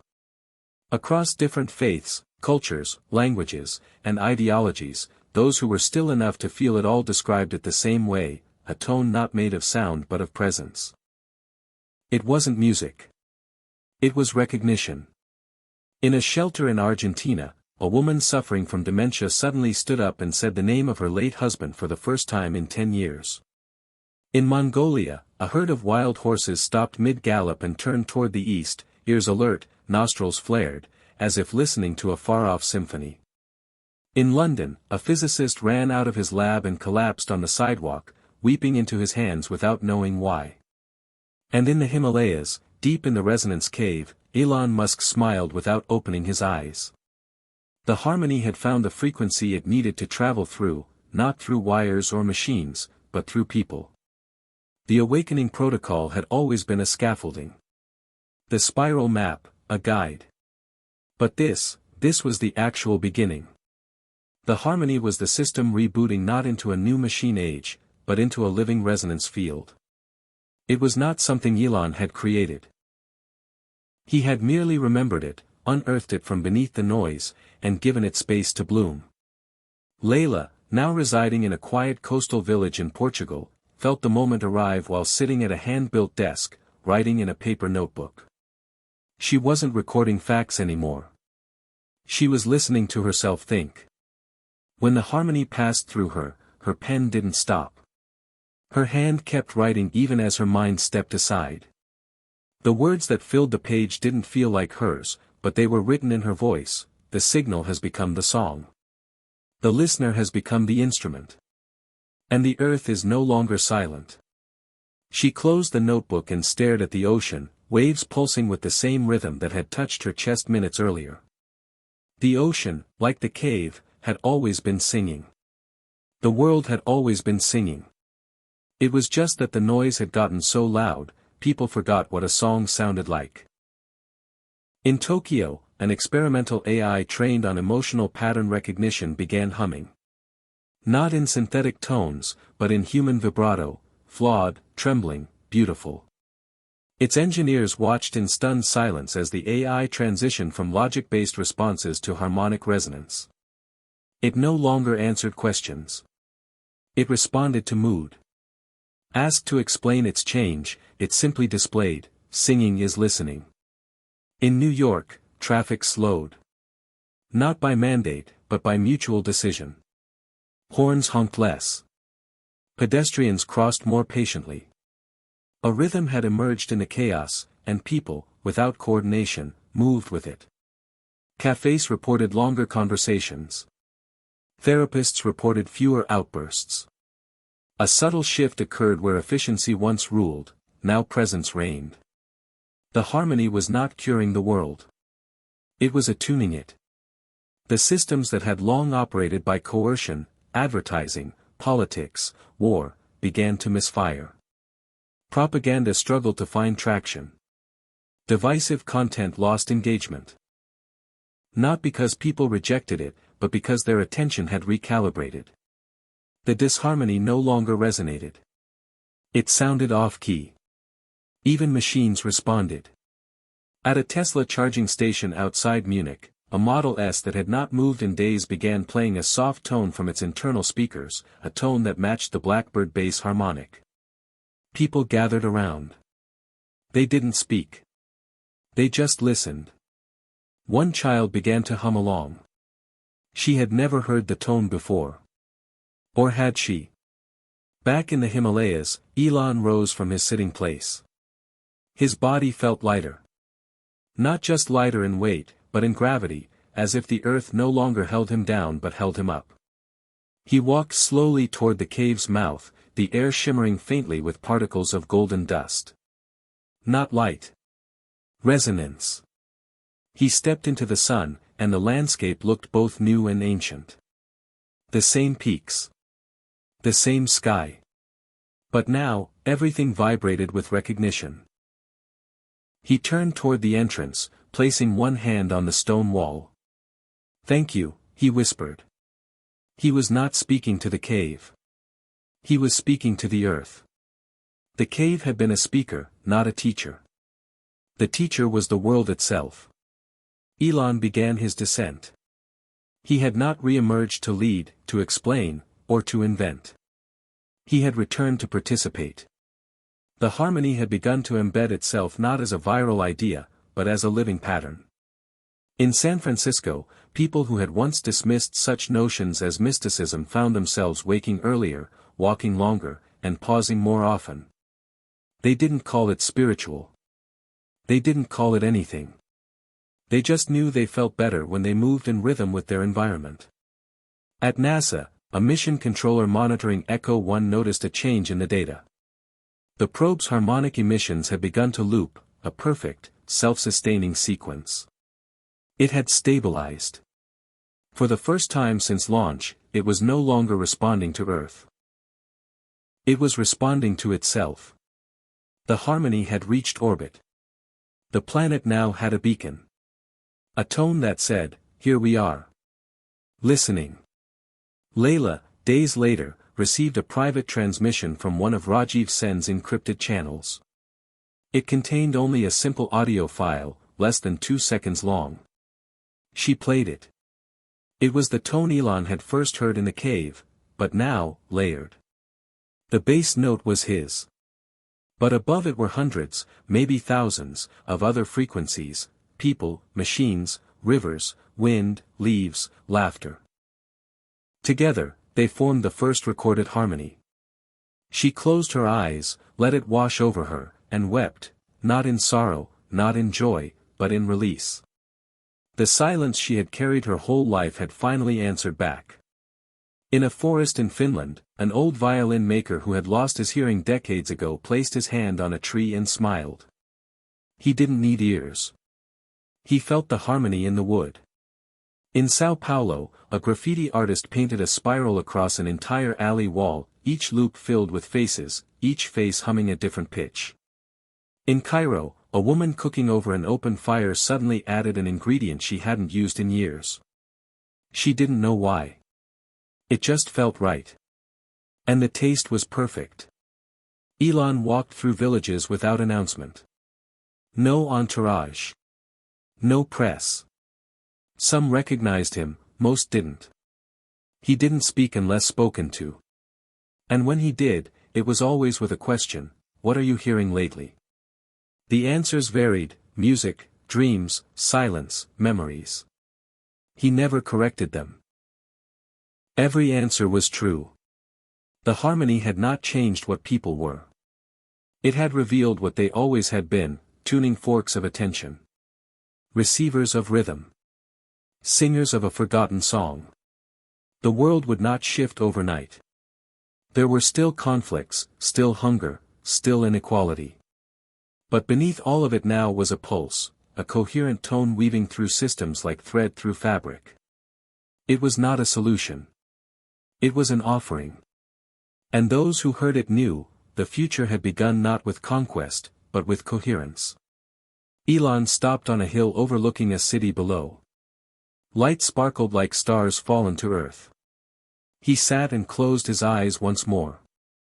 Not to withdraw, but to tune in. The harmony was here. And it was only the first. The city emerged quietly, as if it had always been waiting for this moment to be seen. It wasn't on any map, didn't appear in satellite feeds, and lacked the frenetic pulse of traditional urban centers. Instead, it lived in the liminal spaces where human attention still dared to dwell, abandoned warehouses turned into gardens, empty subway tunnels repurposed for art, and forgotten parks transformed into communal meeting places. This was the listener's city, a network of people who had responded to the first harmony not by proclaiming it but by embodying it. Layla first heard of it from an encrypted message sent by Rajiv. He spoke of a place where people lived attuned to the spiral map's frequency, where technology didn't dominate but collaborated with nature and human consciousness. Intrigued and wary, Layla made her way across the Atlantic, landing in New York just as the city's familiar chaos had softened into something new, less noise, more breathing room. Following coordinates that pulsed on her neural interface, she navigated subway tunnels that no longer echoed with sirens but with gentle hums. The walls glowed faintly with patterns derived from the spiral map, and the air smelled less like pollution and more like earth. At the city's core was a communal space built around an ancient oak tree, a symbol of rootedness and growth. People sat in circles, eyes closed, some humming the bass tone, others weaving threads of conversation that flowed like music. Among them was Rajiv, older now but radiant, his face reflecting the deep calm that came from living in resonance. "Welcome," he said simply. "You're part of the song now." The listener's city operated on principles unfamiliar to most urban dwellers. Instead of competition, there was collaboration. Instead of endless consumption, there was sufficiency. The economy was not based on currency but on contribution, skills, time, empathy. People shared resources without expectation, and decisions were made through collective listening sessions, where disagreements dissolved into harmonized compromise. Layla was struck by how deeply people connected, not just socially, but vibrationally. The network wasn't just digital, it was emotional, mental, and even physical. People moved together, breathed together, dreamed together. The city itself was alive, a vast instrument tuned by its inhabitants. One afternoon, Layla joined a listening session held beneath the oak tree. The group consisted of engineers, artists, farmers, scientists, and children, all equally important. They didn't speak in arguments but in tones, inflections, and rhythms. Each person's voice was a note in a larger composition, a symphony of human experience. As she participated, Layla felt her usual anxieties dissolve. Her thoughts aligned with the group's flow, and for the first time, she understood what Elon had meant when he said, "We are becoming listeners." Technology in the listener's city was subtle and supportive. Instead of screens demanding attention, there were responsive surfaces that changed texture and color based on the community's emotional climate. Neuralink devices, once tools for control, were now interfaces for empathy, allowing users to share feelings safely and intuitively. Drones planted trees, cleaned air, and carried messages in soft melodic tones. The city's power came not from fossil fuels or even solar arrays but from the collective coherence of its people, their synchronized neural waves creating an energetic field that sustained systems more efficiently than any mechanical engine. Rajiv explained that this was the spiral map's ultimate gift, an ecosystem of harmony where human intention fed back into nature's rhythms, creating a regenerative loop. "The city listens, so it can respond," he said. "And we listen, so we can become whole." Yet, the listener's city was not utopia. Challenges remained. Old habits, fears, and scars surfaced unexpectedly, threatening the delicate balance. Some residents struggled to fully attune, caught between their past conditioning and the new reality. Conflict sometimes flared, not out of malice but from misunderstanding. What set this city apart was how it handled discord. Instead of avoidance or suppression, disagreements were welcomed as part of the harmonic process. Conflict was a dissonant note needing integration, not elimination. Specialized mediators, called tuners, helped guide conversations toward resolution by modulating vocal tones, breathing patterns, and emotional expression. Helping parties find common ground in resonance rather than rhetoric. Layla met one such tuner named Maya, whose calming presence seemed to shift the room's energy effortlessly. Conflict is not the enemy, Maya told her. It's the signal that something needs to be heard, something out of tune. When we listen deeply, we find the harmony hidden in dissonance. Layla began training with Maya, learning to recognize subtle shifts in group dynamics and personal energy. She discovered that listening was not passive but active, requiring awareness, patience, and vulnerability. Slowly, her own doubts about the spiral map's purpose transformed into conviction. The listener's city was a living experiment, a proof of concept for what could be achieved when humanity tuned itself to the Earth's frequency rather than trying to control it. Outside the city's borders, the world remained uncertain. Governments and corporations reacted to the spread of the Blackbird resonance with suspicion and fear. Some declared it a threat to national security, others dismissed it as mass hysteria or a viral marketing stunt. Elon's absence fueled conspiracy theories. Was he hiding? Was he compromised? Did he still control some shadow technology that could change everything? But inside the listener's city, such questions felt distant, almost irrelevant. The community had chosen a different path, one of trust in emergence rather than certainty. One evening, as dusk settled, Layla climbed a rooftop garden overlooking the cityscape. The skyline glowed softly, illuminated not just by lights but by the pulse of the harmonic field. She closed her eyes and breathed deeply, feeling the spiral map's energy spiral through her body. Suddenly, a wave of sound swept over her, low, rich, and enveloping. It was the Blackbird resonance, amplified and modulated by the city's collective consciousness. She opened her eyes to see people on neighboring rooftops and streets looking skyward, unified in this shared experience. The moment was transcendent. In that instant, Layla understood that the listener's city was more than a place, it was a beacon, a call to the world. It demonstrated what was possible when technology, nature, and humanity coalesced into a single, coherent system. The harmony Elon had sought was no longer theoretical. It was living, breathing, and spreading like ripples across a pond. Yet, the journey was far from over.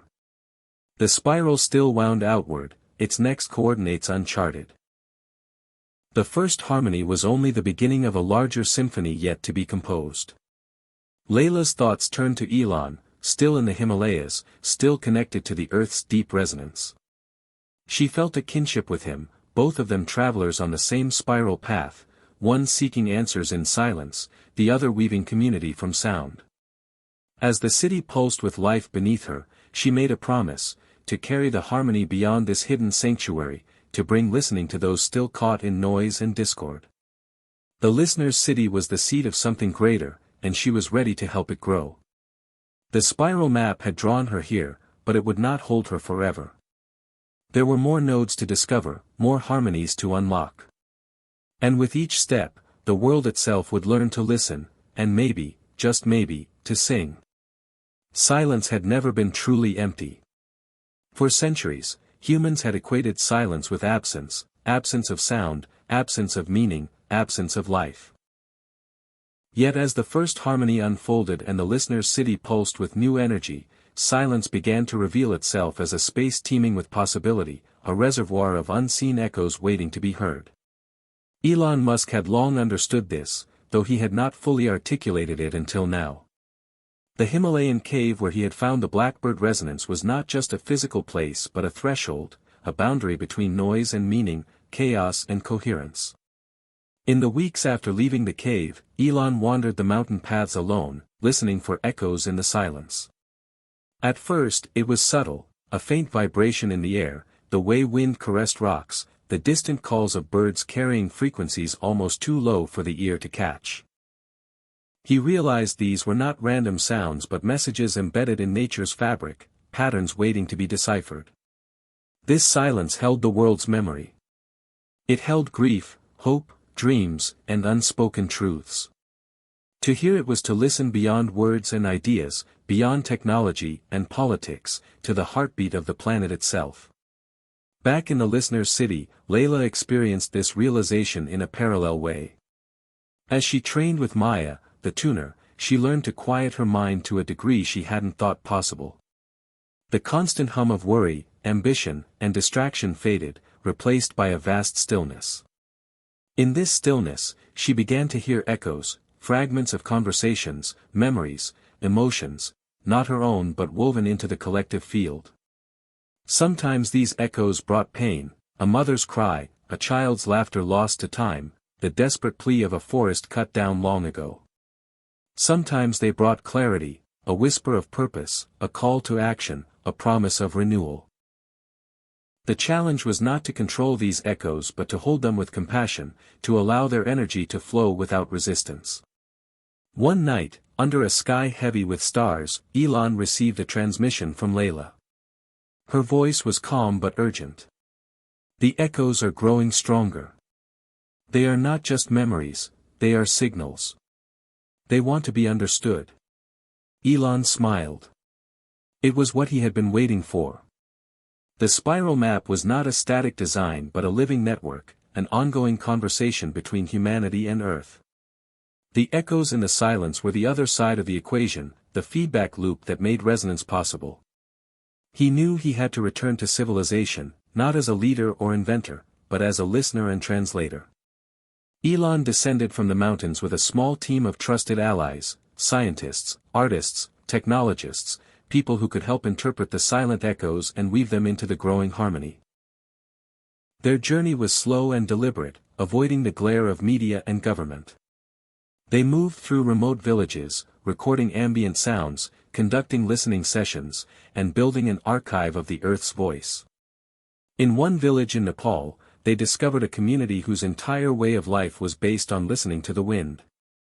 Elders taught that the wind carried messages from ancestors and the spirit world. Elon and his team recorded these teachings, realizing that indigenous knowledge held keys to decoding the silent echoes. In another remote location in the Amazon, biologists working with the team observed that certain species of frogs and birds used frequencies matching the blackbird resonance to communicate. This convergence was no accident. Nature itself was adapting, synchronizing to the new harmonic field. The implications were profound. If life was responding to the resonance, then humanity's role was not to dominate but to harmonize. To become active participants in a planetary symphony. Back in the listener's city, Layla convened a gathering unlike any before, a multidisciplinary group of residents and visitors dedicated to the study of silence and echoes. They called themselves the Echo Circle. Over weeks of discussion and experimentation, they developed new methods of listening, using technology that amplified subtle vibrations, meditation practices that extended perception, and art forms that translated sound into visual and tactile experiences. One project involved creating listening chambers, where people could enter and immerse themselves in layered echoes, learning to distinguish between past and present, individual and collective, reality and possibility. The experience was transformative, revealing hidden connections and unresolved wounds within both individuals and communities. The Echo Circle's work attracted attention beyond the listener's city. Scholars, spiritual leaders, and skeptics alike visited, eager to understand how silence could be a source of insight rather than emptiness. Elon's presence added weight and credibility, but he remained humble, emphasizing that the true teacher was the Earth itself. "We are apprentices," he often said. "The planet is the master." Yet not everyone welcomed this shift. Outside the harmonic fields, political and corporate powers felt threatened by the growing movement. Attempts to control or co-opt the resonance intensified. Cyber attacks targeted the listener's city's networks. Media campaigns spread fear and misinformation, portraying the movement as a cult or security risk. Elon and his team faced constant surveillance, harassment, and sabotage. At one point, a coordinated strike nearly destroyed their mobile research lab, but community members rallied to rebuild it overnight, embodying the resilience born of harmony. Despite these pressures, the echoes in the silence persisted and even strengthened. People worldwide reported spontaneous moments of clarity, empathy, and connection, flashes of insight that transcended borders and beliefs. The resonance was weaving itself into the global consciousness, dissolving old patterns and opening new pathways. Elon reflected on the paradox of silence and sound, of emptiness and fullness. The Blackbird resonance was not a single frequency but a spectrum, a continuum between presence and absence, noise and meaning. To listen was to embrace uncertainty, to hold space for contradictions, to find beauty in imperfection. In the mountains one evening, Elon meditated on a rocky outcrop overlooking a valley. The sun dipped below the horizon, casting long shadows. As night fell, the valley filled with a chorus of crickets, birds, and distant streams. Within this natural symphony, Elon perceived an underlying hum, the earth's deep tone, steady, unwavering. He realized that the echoes in the silence were not just memories of the past but invitations to the future. They asked humanity to participate in healing, to co-create a world where technology and nature danced in rhythm, where voices once lost could be heard again. In that moment, Elon made a decision. The next phase of the Spiral Maps journey would be to connect the listener's city with other emerging hubs of resonance around the world. These nodes would form a network, not just of people and machines, but of shared intention and listening. Together, they would amplify the echoes in the silence and craft a new collective story. As dawn broke, Elon sent a message to Layla and the Echo Circle: the next step is connection. We must build bridges between resonances. The spiral continues. Layla, hearing this, felt a surge of hope and responsibility. The work ahead was daunting, but the path was clear. The echoes in the silence were calling, not to isolate or divide, but to unify and heal. The journey had begun. And in the quiet spaces between words, the world was finally listening. The Spiral Map's invisible lines extended farther than any satellite or cable could reach, threading together distant cities and remote villages, ancient wisdom and cutting-edge technology. Elon and Layla understood that the power of the Blackbird resonance lay not just in isolated sanctuaries but in the connections between them, bridges of resonance that could transform fractured societies into unified networks of listening and co-creation. With this vision, Elon's team set out to establish the first official nodes beyond the listener's city, choosing locations around the globe that represented diverse cultures and ecosystems. Their first destination was the coastal village of Lamu, Kenya, where a community had preserved centuries-old practices of sea navigation and communal decision-making. The villagers welcomed Elon and his group with open arms, curious about the resonance but grounded in their own traditions. Together, they crafted a hybrid system blending the Blackbird's frequency with the rhythms of the ocean and the stories of the elders. The process was slow and delicate. Elon's engineers installed discrete listening devices powered by tidal energy, while artists collaborated with fishermen to translate the resonance into vibrant murals and songs. Children learned to recognize the patterns in the waves and the calls of seabirds, linking natural signals with technological data. In time, the village became a living node, a bridge connecting ancient knowledge with futuristic harmony. From Lamu, the network expanded to a mountain community in Peru's Andes, where indigenous shamans practiced medicine through sound and ritual. Here, Elon and Layla encountered challenges rooted in mistrust and cultural differences. The shamans viewed the Blackbird resonance with skepticism, wary of outsiders and the legacy of exploitation.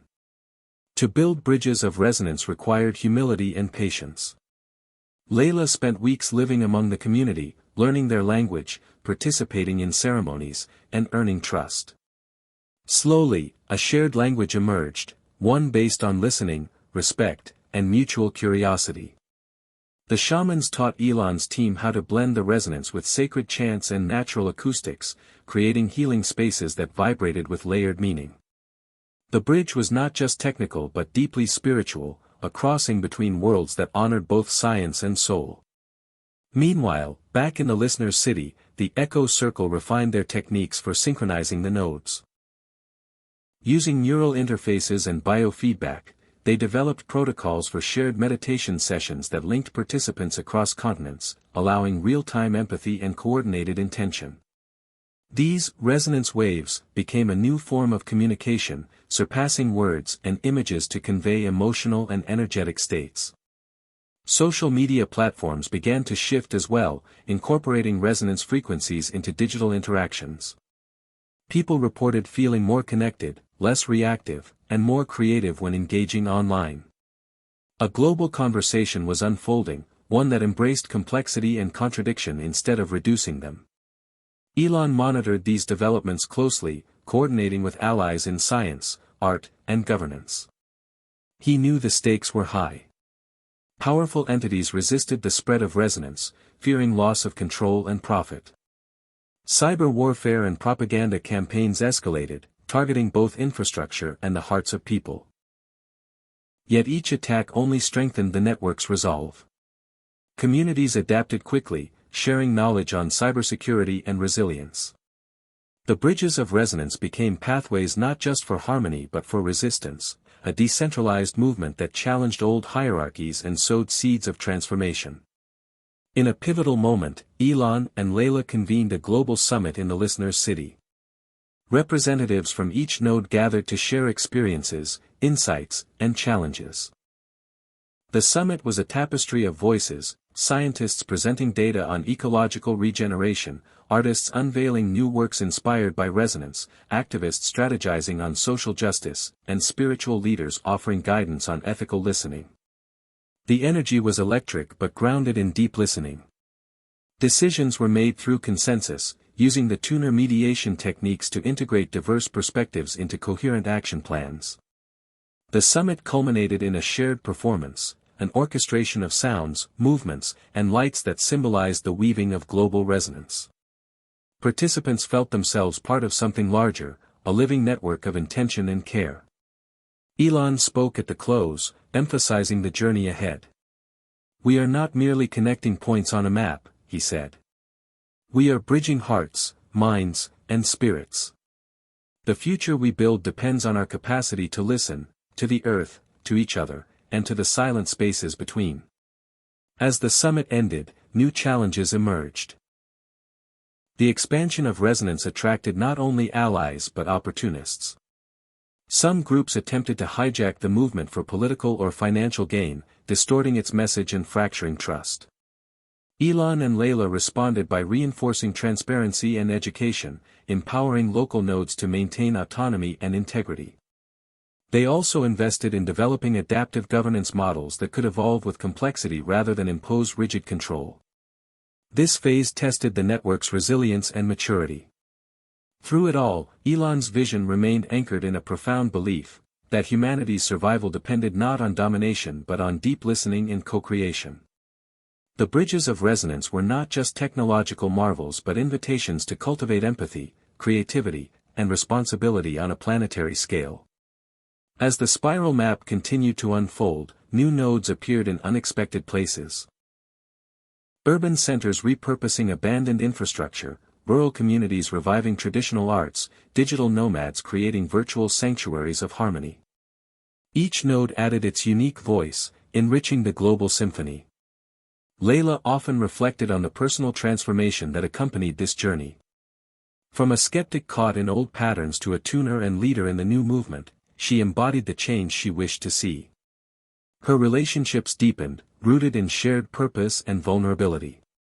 She felt connected not just to people but to the earth itself, a living, breathing presence guiding the spiral.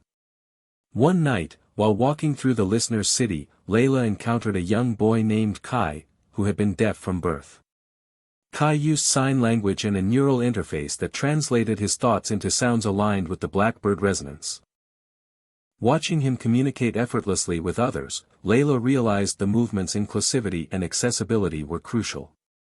The resonance transcended limitations of language, ability, and culture, opening pathways for all voices to be heard. This insight inspired new initiatives to ensure technology and practices remained open source, community-driven, and adaptable to diverse needs. As the bridges of resonance strengthened, the world outside began to shift. Environmental degradation slowed in regions influenced by the nodes. Social conflicts eased as empathy and cooperation grew. New economic models emerged, prioritizing sustainability and well-being over profit and growth. While challenges remained immense, a new possibility glimmered on the horizon, a planetary awakening rooted in harmony rather than fear. Elon and Layla knew the journey was far from complete. The spiral map's next coordinates awaited discovery, each promising new lessons and transformations. But the bridges of resonance had created a foundation, a network of listeners ready to meet whatever came with openness and courage. In the quiet moments between summits and expeditions, Elon reflected on the irony of his journey. The man once known for rockets and markets had become a humble student of silence and sound. His greatest invention was not a machine but a movement, a living testament to the power of listening and connection. As dawn broke over the listener's city, the network hummed with renewed energy. The spiral continued its slow, deliberate turn, drawing humanity closer to a future where resonance bridged divides and sparked collective healing. Elon smiled, ready for the next bridge to be built, the next node to be connected, the next echo in the silence to be heard. Even as the bridges of resonance spread across continents, dark clouds gathered on the horizon. The movement's promise of harmony and connection threatened entrenched powers who thrived on division, control, and exploitation. Elon and Layla had anticipated resistance, but the scale and intensity surprised even them. In boardrooms and government halls, whispers turned into coordinated campaigns to undermine the resonance network. A coalition of corporate interests, political factions, and intelligence agencies launched covert operations designed to fracture trust and sow confusion among the nodes. Cyber attacks grew more sophisticated, targeting communication channels, data archives, and even neural interfaces used in resonance sessions. Disinformation campaigns flooded social media, casting the movement as a dangerous cult manipulating minds and undermining national security. Public opinion became a battlefield, with fear and suspicion rising in many communities. Within the listener's city, tension thickened like fog. Security measures tightened, yet Elon resisted turning the city into a fortress.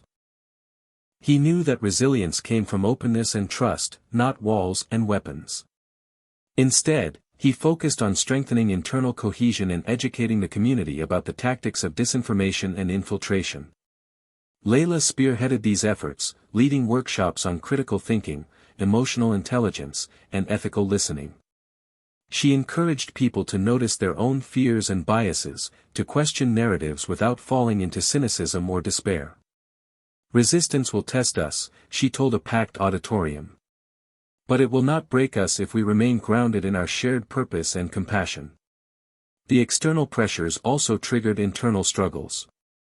Some nodes faced leadership disputes, with factions advocating different responses: escalation versus dialogue, isolation versus engagement, technological control versus spiritual openness. Elon and Layla mediated these conflicts, emphasizing the spiral map's core principles of balance and adaptability. The crisis revealed vulnerabilities but also sparked creative solutions. One node in Eastern Europe developed a decentralized encryption protocol that made data breaches nearly impossible. Another in Southeast Asia used traditional storytelling to counteract propaganda, reweaving community bonds. As these innovations spread, the movement learned to absorb attacks like water flowing around stones, never losing momentum. Yet the shadows reached deeper. Elon discovered a network of operatives intent on sabotaging the Blackbird resonance itself. Their goal was to create a technological blackout, disrupting the frequencies and severing the connection between nodes. The potential consequences were catastrophic, not only for the movement but for the fragile ecological and social recoveries underway. In response, Elon called an emergency meeting with the core leadership. Strategies ranged from technological countermeasures to legal advocacy and international diplomacy. But it became clear that the most effective defense would be strengthening the human element, the ability of people to perceive and respond to subtle shifts in resonance, to detect manipulation before it took root. Layla expanded training programs, integrating somatic awareness and group sensing techniques. These sessions cultivated heightened sensitivity and collective intuition, enabling communities to act swiftly and coherently. Meanwhile, Elon's engineers accelerated work on adaptive resonance filters that could neutralize malicious interference without disrupting authentic signals. Amid the turmoil, small victories offered hope. In a town in the American Midwest, a group of farmers organized a local node that blended resonance with regenerative agriculture. Their success attracted media attention, inspiring others to replicate the model. Stories like this countered negative narratives, reminding the world of what was possible when listening guided action. Elon also reached out to old allies, scientists, activists, and artists who had been skeptical but were now curious. Some joined the movement, bringing fresh perspectives and expanding its reach. The spiral was growing wider and more inclusive. Yet the personal toll on Elon and Layla was undeniable. Sleepless nights, relentless pressure, and the weight of responsibility tested their resolve. Elon wrestled with moments of doubt, wondering if the dream of resonance was naive in the face of entrenched power. Layla grappled with fears of betrayal and loss, knowing that trust was both the movement's greatest strength and its most fragile thread. In these moments, they found solace in each other and the community. Shared meals, candid conversations, and rituals of gratitude became anchors amidst chaos. They reminded themselves that the spiral map was not a path to perfection but a journey through imperfection, embracing struggle as a catalyst for growth. One evening, during a resonance session that linked nodes in 5 countries, a coordinated cyber attack triggered a sudden blackout. For a moment, the network fell silent, echoes fading into nothingness. Panic rippled through the connected communities. But then something remarkable happened. People began to hum the Blackbird resonance tone together, using whatever means they had, voices, instruments, even mechanical devices. The collective sound grew, filling the silence with a powerful wave of intention and solidarity. The blackout could not extinguish the human spirit's capacity to listen and respond. The network came back online, stronger and more unified. This event became a turning point, a symbol of resilience and hope. Elon and Layla shared it widely, reinforcing the message that resistance could never overcome genuine connection. As months passed, the movement continued to evolve, adapting to challenges with creativity and courage. The shadows of resistance remained, but they no longer dictated the narrative. Instead, the bridges of resonance became pathways not only for harmony but for courage, wisdom, and transformation. Elon understood that the spiral map was a living system, one that would continue to twist and turn, facing new challenges and discovering new possibilities. The journey was far from over, but the foundation was laid. Humanity was beginning to learn how to listen, to the earth, to each other, and to the echoes in the silence that held the promise of a new beginning. The blackout incident became a catalyst for a profound transformation within the resonance movement. What had started as a fragile experiment in listening and connection had matured into a vibrant, dynamic network that pulsed with life and possibility. Elon Musk and Layla knew they stood at the threshold of something unprecedented, an awakening that transcended technology, culture, and politics. In the months following the blackout, the bridges of resonance spread rapidly, fueled by a surge of grassroots energy and renewed optimism. Communities around the world embraced the network not merely as a tool but as a way of being, a practice of deep listening, empathy, and co-creation. The Awakening Network, as it came to be known, wove together diverse voices and experiences, creating a tapestry of shared wisdom and action. The listener's city became the heart of this awakening, a place where ideas and energies converged and radiated outward. Elon and Layla led initiatives that fostered innovation and inclusivity, encouraging people to experiment with resonance in art, education, healthcare, and governance. One of the most inspiring developments was the rise of resonance hubs in urban centers previously marked by conflict and alienation.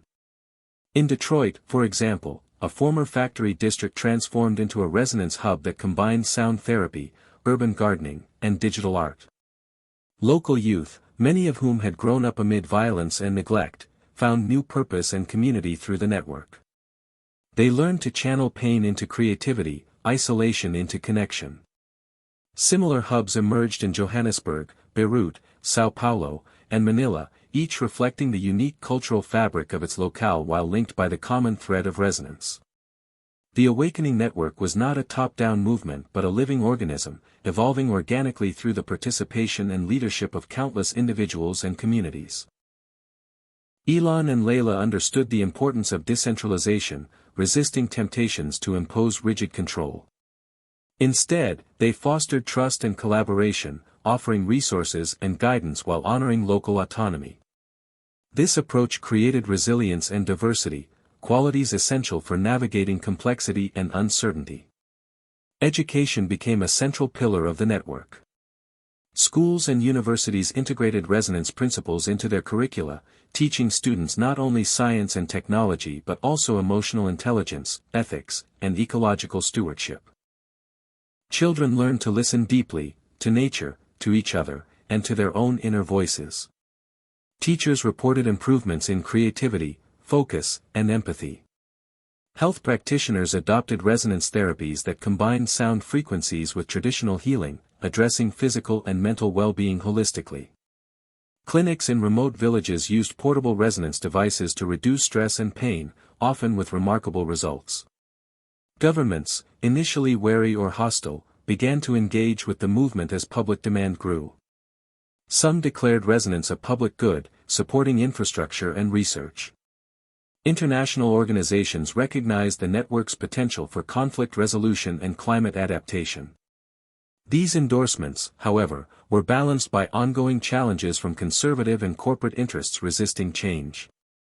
The Awakening Network's growth highlighted the urgency of cultivating ethical leadership and safeguarding against co-optation. Elon and Layla invested in leadership development programs, mentoring emerging leaders who embodied the movement's values of humility, courage, and compassion. They also established transparent governance frameworks rooted in consensus and accountability. The network's philosophy emphasized that true power lay in service and listening, not domination or control. The spiral map itself evolved, incorporating new nodes and pathways as discoveries unfolded.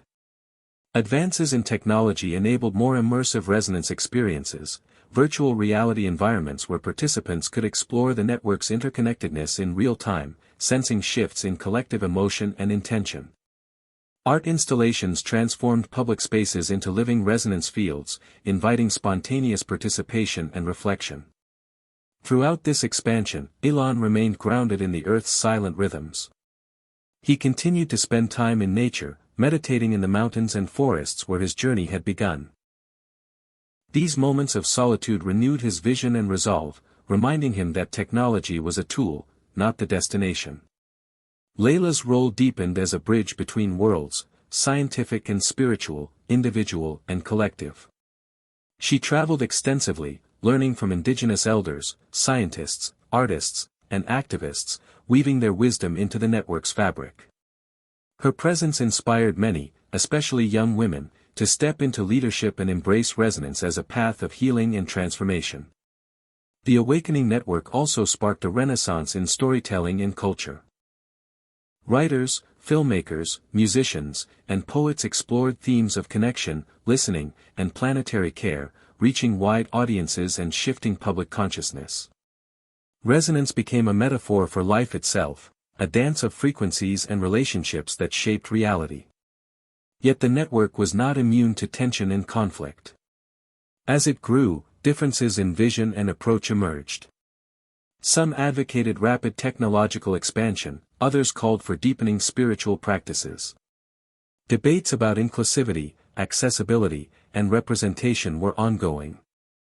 Elon and Layla embraced these tensions as signs of vitality, encouraging dialogue and mutual learning rather than polarization. They understood that complexity required embracing paradox rather than seeking simple answers. In the midst of this flourishing, a new challenge appeared, one that would test the Awakening Network's maturity and resilience. A sudden and severe climate crisis struck a vulnerable region connected to several resonance nodes. Floods and storms displaced thousands, disrupting communication and infrastructure. The crisis demanded swift and coordinated response, one that combined technology, local knowledge, and deep listening to the Earth's signals. Elon mobilized teams to deploy portable resonance devices designed to support emotional resilience and community coordination. Volunteers from across the network converged to assist, using resonance-based mapping to identify safe zones and resource needs. The crisis response showcased the network's strengths and limitations. While technology enabled rapid communication and coordination, the human element, trust, empathy, and adaptability, proved indispensable. The experience reinforced the imperative of cultivating grounded and compassionate leadership at all levels. In the aftermath, communities reflected on lessons learned and began rebuilding with an emphasis on sustainability and harmony. The spiral map's coordinates shifted, pointing toward new opportunities for healing and growth. Elon and Layla stood together on a hill overlooking the recovering region, sensing the pulse of resilience and hope. The awakening network had come of age, ready to meet the future with open hearts and clear purpose. As night fell, they joined a resonance session connecting nodes worldwide. The shared hum of voices, instruments, and natural sounds filled the air, weaving a tapestry of unity and determination. Elon's thoughts returned to the silent echoes in the mountains and the bridges of resonance they had built. The spiral continued to turn, inviting humanity into deeper listening and co-creation. The journey was ongoing, but the path was clear. Together, they were awakening, not just to a new technology or movement, but to a new way of being. A way where silence spoke, resonance healed, and connection transformed the world. The Awakening Network's expansion brought with it not only hope and healing but also a reckoning with long-buried truths. Elon and Layla understood that for resonance to truly transform the world, it had to confront shadowed histories, systemic injustices, and the painful legacies that fractured societies and the Earth alike. The bridges of resonance could connect distant places and people, but without facing these echoes of truth, the connections would remain fragile, vulnerable to fracture. Their next mission took them deep into regions marked by historical wounds, places where colonialism, conflict, and environmental destruction had left scars on land and people. One such place was the Mississippi Delta, where communities struggled with poverty, pollution, and cultural erasure. Elon and Layla arrived amidst protests demanding environmental justice and recognition of indigenous and African American voices long ignored by mainstream society. The resonance network had begun to take root there, but tensions simmered. Layla spent weeks listening, not just to the blackbird frequencies but to the stories of elders, activists, and youth. She attended town halls and healing circles, witnessing the deep pain and resilience of those whose voices had been marginalized. Together with local leaders, Elon and Layla co-created spaces where resonance technology blended with storytelling and ritual, allowing communities to express grief and hope through sound and movement.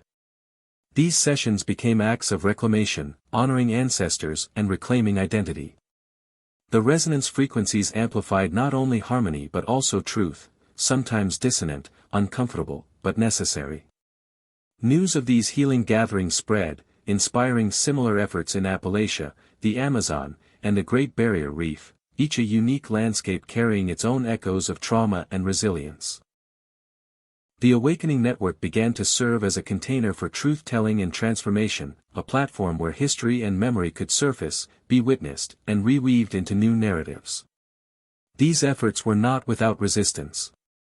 Political and corporate interests attempted to suppress or co-opt the truth-telling, fearing disruption of established power. Elon and Layla faced legal battles, smear campaigns, and infiltration attempts aimed at discrediting their work. Yet they persisted, fueled by the conviction that authentic listening was a revolutionary act. The spiral map expanded, tracing pathways of healing that connected wounds across geographies and generations. Technological innovation supported these processes, immersive resonance environments where people could safely explore trauma and empathy, guided by trained facilitators and AI companions attuned to emotional nuances. These spaces offered glimpses of reconciliation and collective renewal. Elon often reflected on the paradox of power, that true power was not domination but vulnerability, the courage to face uncomfortable truths and listen without judgment.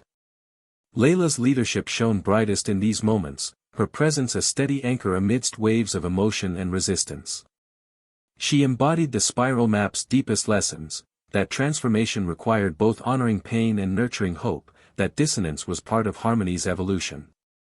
As the Awakening Network wove these threads together, new alliances formed across movements for racial justice, environmental protection, indigenous rights, and mental health. Resonance became a common language and tool, enabling collaboration and solidarity beyond previous divides. The bridges of resonance connected not only places but hearts and histories, knitting a tapestry of shared purpose. Yet the journey toward truth was ongoing and never linear. In some communities, old wounds reopened, and progress stalled or reversed. Elon and Layla responded with patience and persistence, understanding that healing was cyclical and complex. They emphasized care for the caregivers, those who carried the emotional weight of truth-telling, and fostered networks of support and renewal. The narrative of the Awakening Network shifted from one of rapid expansion to one of depth and integration. The spiral map's coordinates guided not just outward growth but inward exploration. Elon and Layla encouraged participants to cultivate inner resonance, mindfulness, emotional balance, and ethical reflection, as foundations for collective transformation. In moments of solitude, Elon revisited the silence in the mountains where his journey began. He contemplated the echoes of truth reverberating through his own life, failures and successes, pride and humility, fear and courage. He realized that the spiral was not just a map of the world but a map of the self, inviting continual awakening.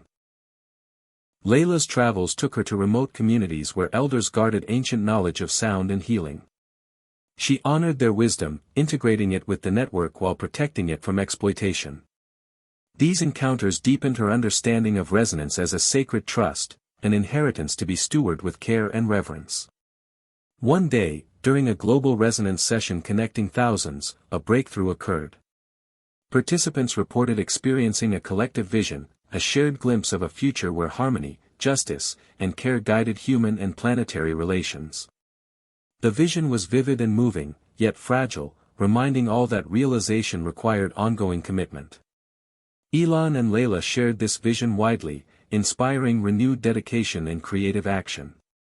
As the Awakening Network continued to evolve, it became clear that resonance was not a magic solution but a catalyst, a way to engage with complexity and contradiction with courage and openness. The journey demanded patience and perseverance, grounded in a profound respect for life's mysteries. The bridges of resonance, once a technical marvel, had blossomed into a movement of heart and soul, calling humanity to listen deeply and act wisely. The spiral map's slow, deliberate turn invited all who followed it to join in the dance of transformation, to echo truth, cultivate harmony, and weave a future worthy of their shared humanity. The Awakening Network had reached a pivotal moment, a crossroads where the trajectory of humanity and the planet seemed to hang in delicate balance. Elon Musk and Layla stood at the forefront of this moment, aware that the choices made now would ripple through generations. The bridges of resonance had grown into a global phenomenon, uniting diverse cultures, ideas, and aspirations.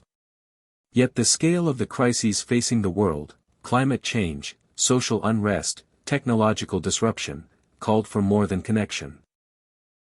They demanded decisive action and bold vision. The network's leadership convened in the listeners' city for what was called the Summit of Synergy. Representatives from every continent, every culture, every sector gathered to chart a course forward.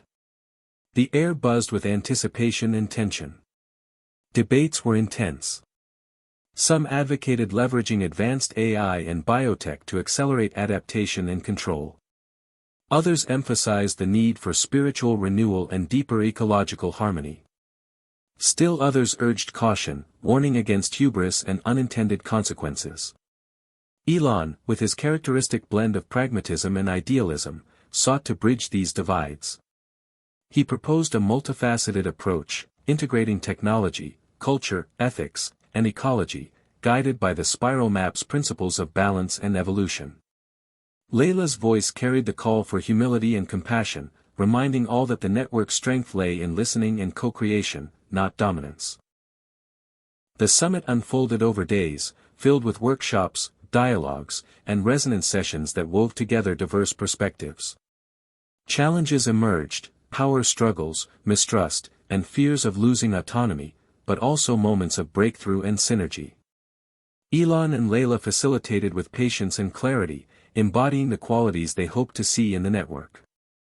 A key outcome was the establishment of the Crossroads Council, a decentralized body representing the network's many facets, tasked with guiding strategy, mediating conflicts, and fostering innovation. This council would operate transparently and inclusively, embodying the network's ethos of shared leadership. As the summit closed, a sense of renewed purpose settled over the community. The bridges of resonance had become more than infrastructure, they were the arteries of a living organism striving toward maturity. In the weeks that followed, the network mobilized around urgent projects addressing climate resilience, social justice, and technological ethics. Elon spearheaded initiatives to develop clean energy solutions integrated with resonance technology, aiming to reduce environmental impact while enhancing human well-being. Layla launched programs to cultivate emotional literacy and conflict resolution in schools and workplaces, spreading the culture of listening beyond traditional boundaries. The network's ripple effect reached unexpected corners. In war-torn regions, resonance sessions offered pathways to dialogue and reconciliation. In megacities overwhelmed by pollution and alienation, urban resonance hubs fostered community and regeneration. Indigenous communities found in the network a respectful partner, amplifying their voices and knowledge in global conversations. Yet the crossroads also exposed vulnerabilities. A rogue faction within the network sought to harness resonance for control and manipulation, threatening to undermine trust and integrity. Elon and Layla responded swiftly, working with the Crossroads Council to root out deception and reinforce ethical standards. The experience underscored the network's ongoing need for vigilance and reflection. On a personal level, Elon felt the weight of leadership keenly. The balance between visionary risk-taking and grounded responsibility was a constant tension. He leaned on Layla's counsel and the support of the community, recognizing that true leadership was a shared journey. Layla, too, faced moments of doubt and exhaustion, yet her commitment to the spiral map's unfolding path sustained her. Together, they nurtured a culture that embraced imperfection and learning as part of growth. One night, as they walked along the edge of the listener's city, gazing at the stars reflected in a quiet lake, Elon shared a vision. He saw humanity as a constellation, individual stars connected by invisible threads of resonance, forming patterns that shifted and evolved over time. The challenge was to keep these threads strong, flexible, and luminous. Layla nodded, adding that the spiral was both map and dance, inviting each person to find their rhythm and place. The future remained uncertain, but the awakening network had planted seeds of possibility, seeds nourished by courage, love, and wisdom. At the crossroads of destiny, Elon and Layla chose to move forward with hope and determination, trusting the spiral's slow, steady turn to guide them toward a more harmonious world. As the awakening network surged forward, Elon Musk and Layla found themselves confronting the duality inherent in every great transformation, the interplay of shadows and light. While the bridges of resonance had fostered unprecedented connection and healing, they also exposed vulnerabilities, conflicts, and the darker facets of human nature that resisted change. The network's growth had ignited inspiration and hope worldwide, yet it also stirred fear, envy, and power struggles within and beyond its borders. Elon sensed this shadow side as a subtle undercurrent beneath the vibrant resonance sessions and bold innovations. In boardrooms and back channels, competing interests maneuvered to shape or exploit the network for their own ends. Misinformation campaigns spread, sowing doubt and division. Layla encountered these shadows in the communities she visited, skepticism born of past betrayals, trauma that complicated trust, and cultural wounds reopened by new disruptions. She realized that the path toward true awakening was not linear or pristine but jagged and complex. Shadows were part of the landscape, not enemies to be vanquished but elements to be understood and integrated.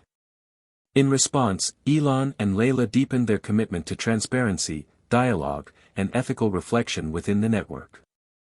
They encouraged members to bring light to difficult conversations, to name fears and resentments openly rather than suppress them. The spiral map, once seen primarily as a roadmap of external connection, now revealed itself also as a guide for inner work, confronting one's own shadows to emerge stronger and more whole. One particularly challenging episode arose when a faction within the Crossroads Council began advocating for a radical acceleration of resonance technology deployment without adequate safeguards. Their argument, that the urgency of global crises justified risk, sparked fierce debate. Elon and Layla held a series of resonance sessions and ethical workshops, inviting voices from science, spirituality, and affected communities. The discussions were raw and intense, revealing deeply held values and fears. Through this process, the Council reached a compromise emphasizing caution, inclusivity, and ongoing assessment. The episode strengthened the network's governance and reinforced the importance of collective wisdom. Meanwhile, Elon returned frequently to his solitary retreats in the mountains, seeking balance and clarity. These moments in nature grounded him amid the storm of innovation and leadership. He meditated on the metaphor of light and shadow as intertwined energies, neither good nor bad alone, but dynamic forces shaping growth and transformation. Layla's travels brought her to places where shadow and light mingled vividly, post-conflict zones, sites of ecological devastation, neighborhoods recovering from systemic neglect.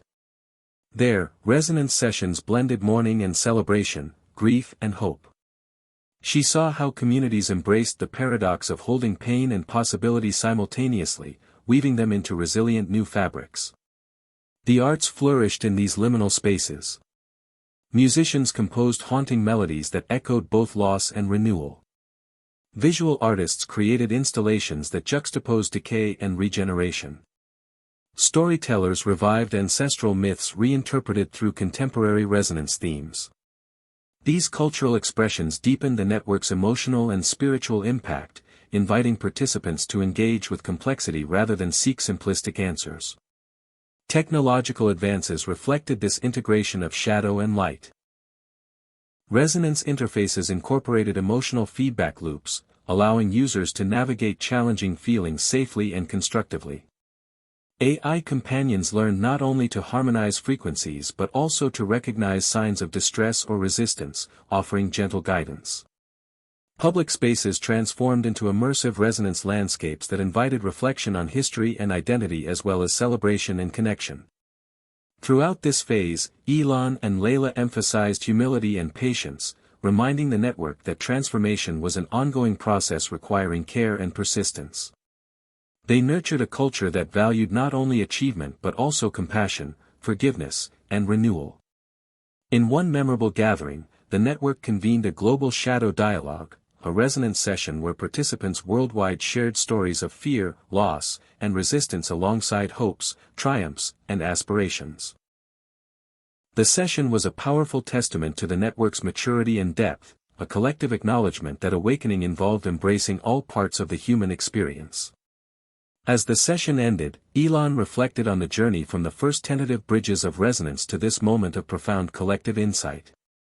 The spiral's slow turn had revealed not only pathways outward but also depths within, challenging assumptions and expanding understanding.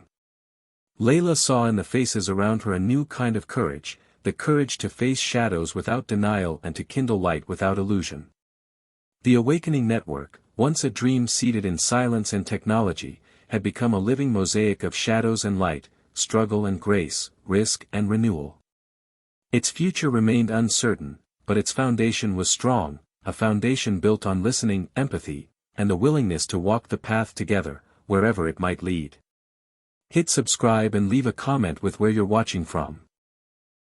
This story might just spark a new beginning. What's one thing that always pushes you forward, even when things get tough?